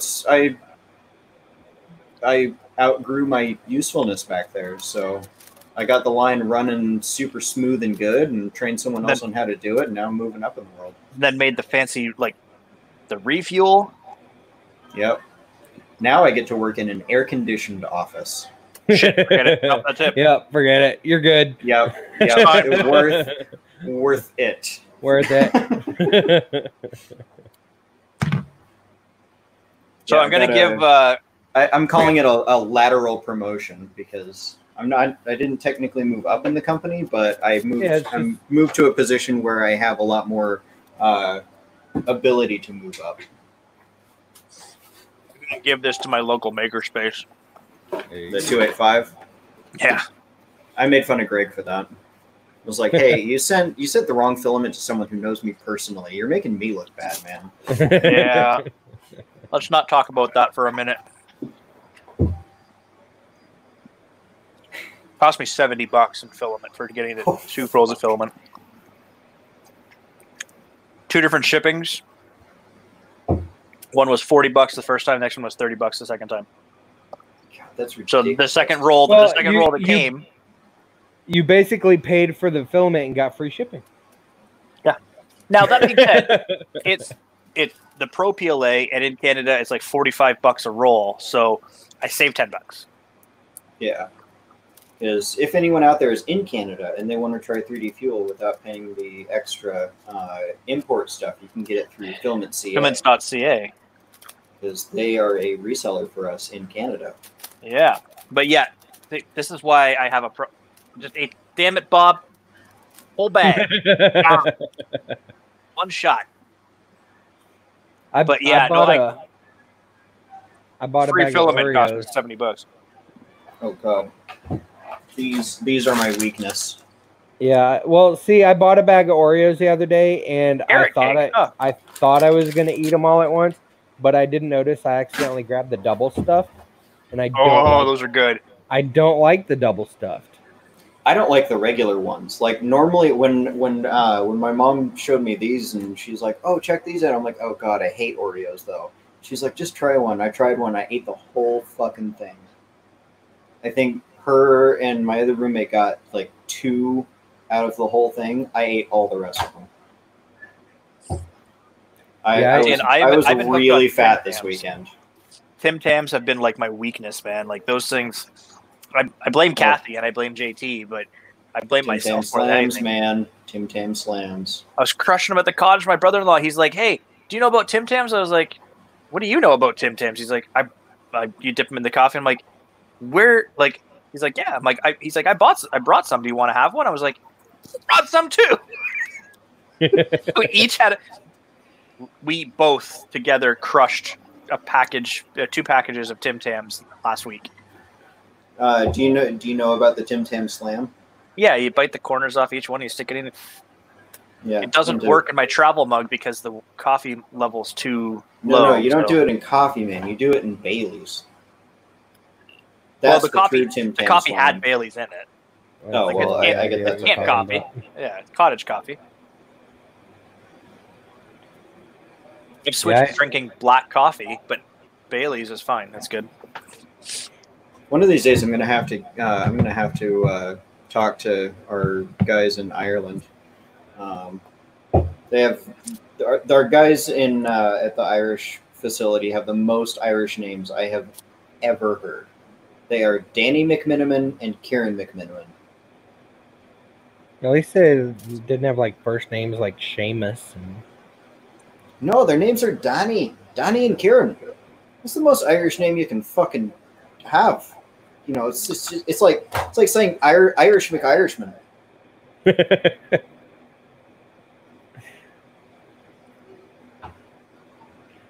What'd you lose, Monkey? Huh? No, I was looking at my buddy. What bag was that, Devin? I don't remember the bag that I bought you. That Pinda though is like so close to the print because it's only 3. Like it's the bit of a zip tie off the bed, right? Yeah. Oh, If you had a curl that came up, it would clip it real easy.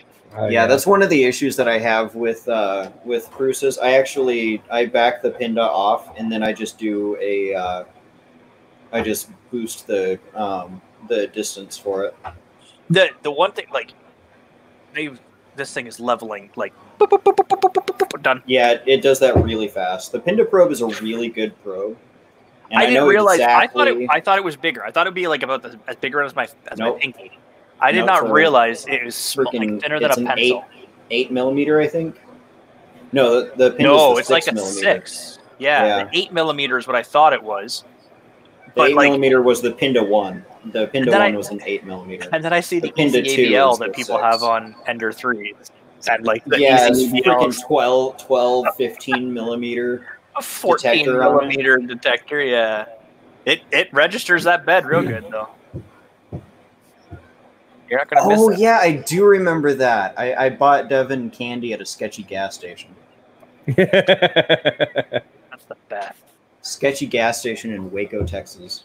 The best gummy bears I ever had was at Murph, and Albanese. yeah, I think Yes. there was an Oh my God. The Albanese gummy bears, the flavor, the juiciness of the bear, first of all, is amazing. Yeah, But the flavors, they're not like your standard like orange, like red, like cherry and stuff. They're like passion fruit and tropical breeze, like, and just the regular. They're so good. And yeah. Shay just has like. Shay was the one that gave them to me. Yeah. So I can get them at the bulk store, like the bulk food store here sometimes. But the last time I went in, they were sold out. But they're classified as a premium gummy bear, so they cost a little bit more. And again, Yeah, you eat too many Michael. of them, it's a problem.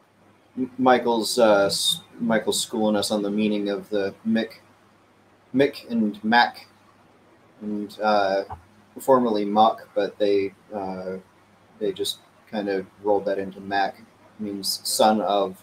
So one of their ancestors was named Miniman, and then the family just stopped naming the child with the last name of the father's first name. You know these? Really? Yeah, that's when the Christian invasion happened. That's basically when that stopped, because the Christians were like, no, one family must have one last name.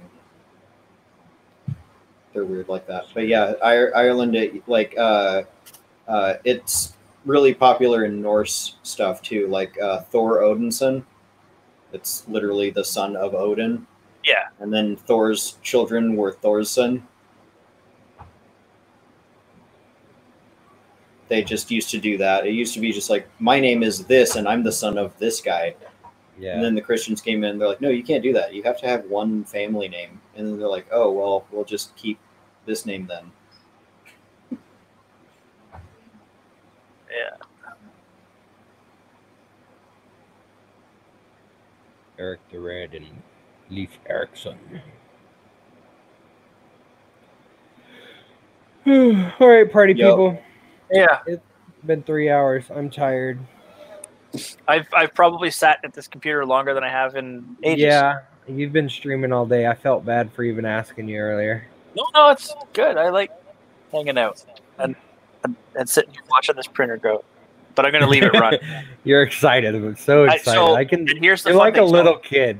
I don't trust new printers to run when I'm not here for the first first little while. I don't like to leave them running overnight or anything like that for the first little while, just till I can verify everything. I'm letting this one dance. No. If it sets my house on fire, I know who I'm calling. I'm gonna just call Matt and be like, Matt, what the fly? And he'll be like, well, you built it. Yeah, Adam, it's pretty much any sugar-free candy will do it because it's the aspartame or something. Aspartame. Like, it doesn't matter Yeah, if you crush any sugar-free diet or not. If you or sugar-free. even regular. So, like, I crushed this bag of the. I'm glad it's not a big bag now, because if it was a big bag, it would have a problem still. Like, you're not supposed to eat that much glycerin. Gelatin. Well, Gelatin. there's not the that gelatin. you know those sugar-free hard candies. My grandfather used to eat them all the freaking time. I can't remember what they're called, but we used to crush those up and stick them in our friends' drinks because they act like a freaking laxative. Cool. And it wasn't a soft chew. It was sugar-free hard candy, and yeah, it's the replacement sugar sweetener that usually causes it. Now, what if you put it in a Diet Coke?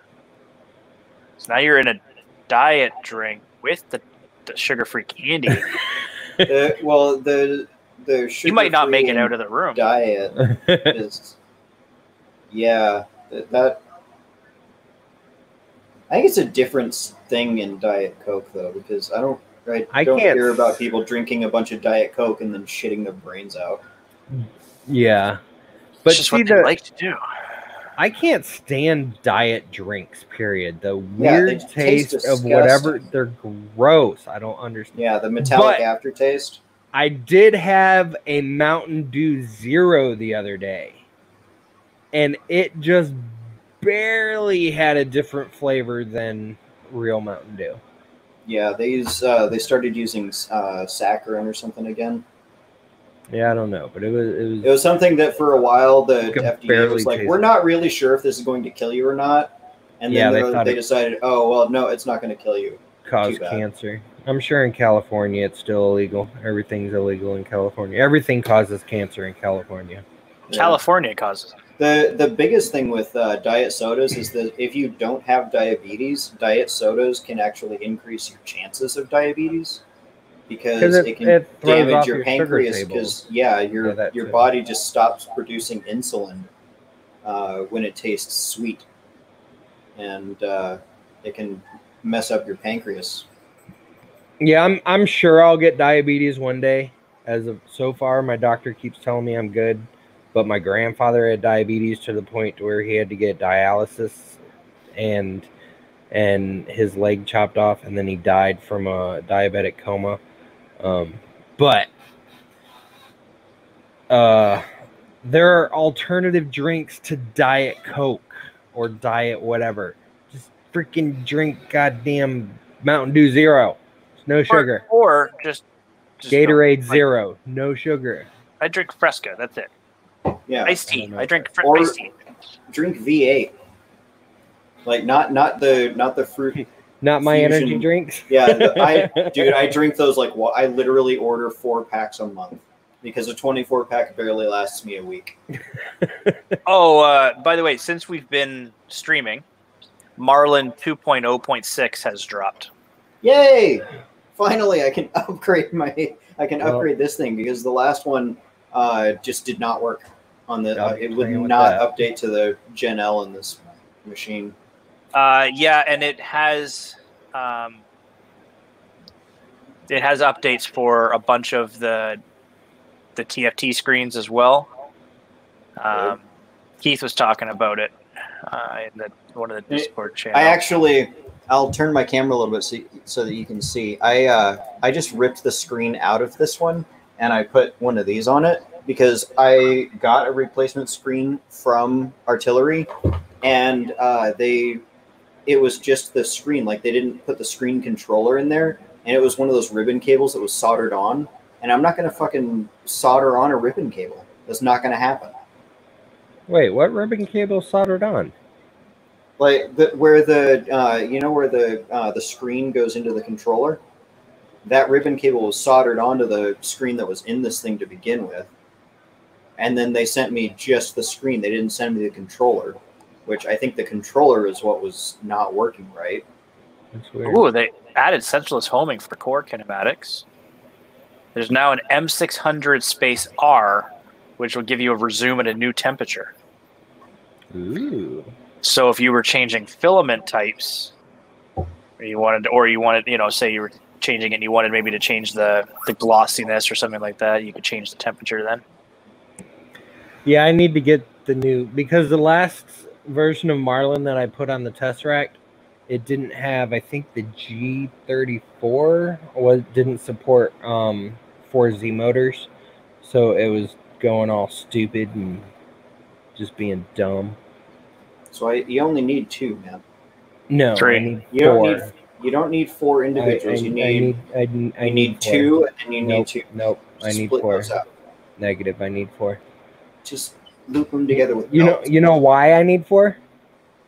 Because Just people like you tell me I don't need them, so I'm doing it just to spite all of you bastards. Well, you're literally just making a worse printer on purpose. How? Because How? the 4Z Tell motors me. are not going to stay in sync.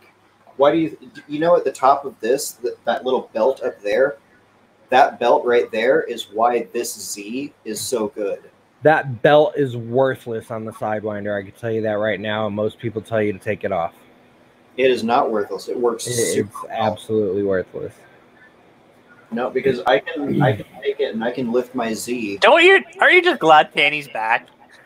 I'm lifting my entire Z on both sides with one hand.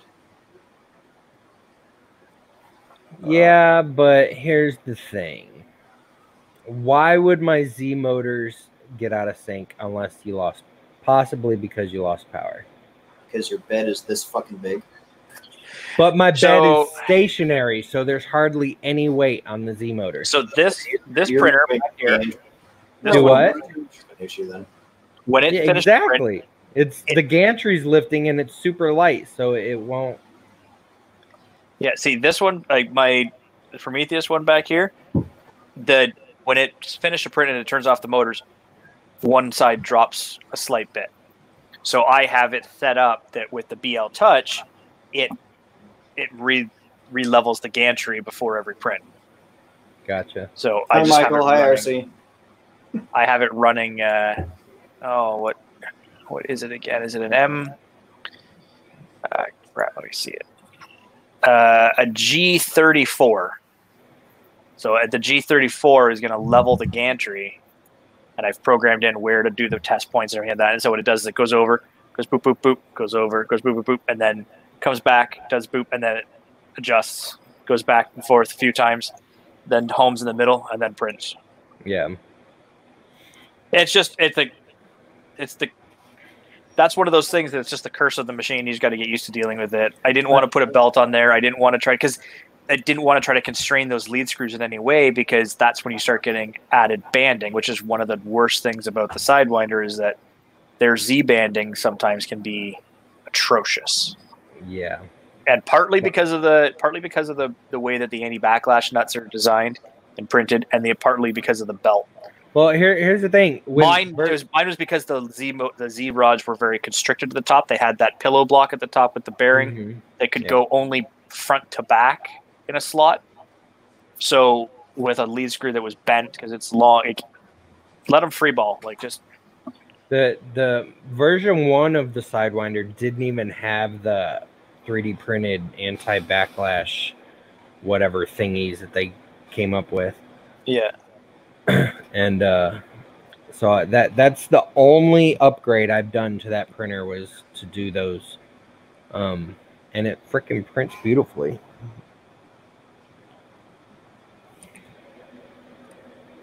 Been using it for like the only 16 only months real now. upgrade I've done on this one is putting on a non-touch screen, because the touch screen on these are terrible and I don't like them. I have zero problems with mine. I don't like the interface. I like the standard knob interface from Marlin. Yeah, you do. Yeah, I do. It's 20 after 11. Yeah, We're going to be let's hanging out go. for a bit, having a chat after the fact anyways.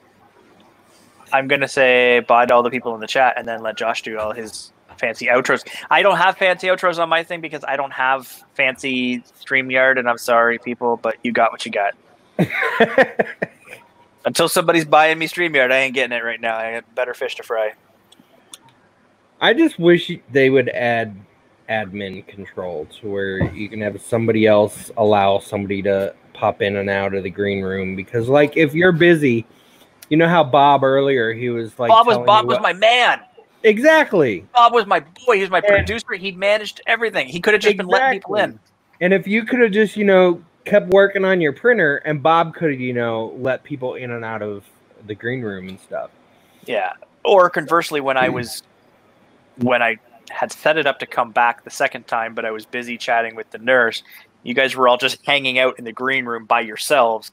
He could have at least let you into the backstage, not started the show. Maybe that's a higher up admin power. Maybe you can have a moderator instead of admin, right? Yeah, just something more tools. But anywho, next time. It's still in beta, isn't it? It's getting there. I don't know what it's in.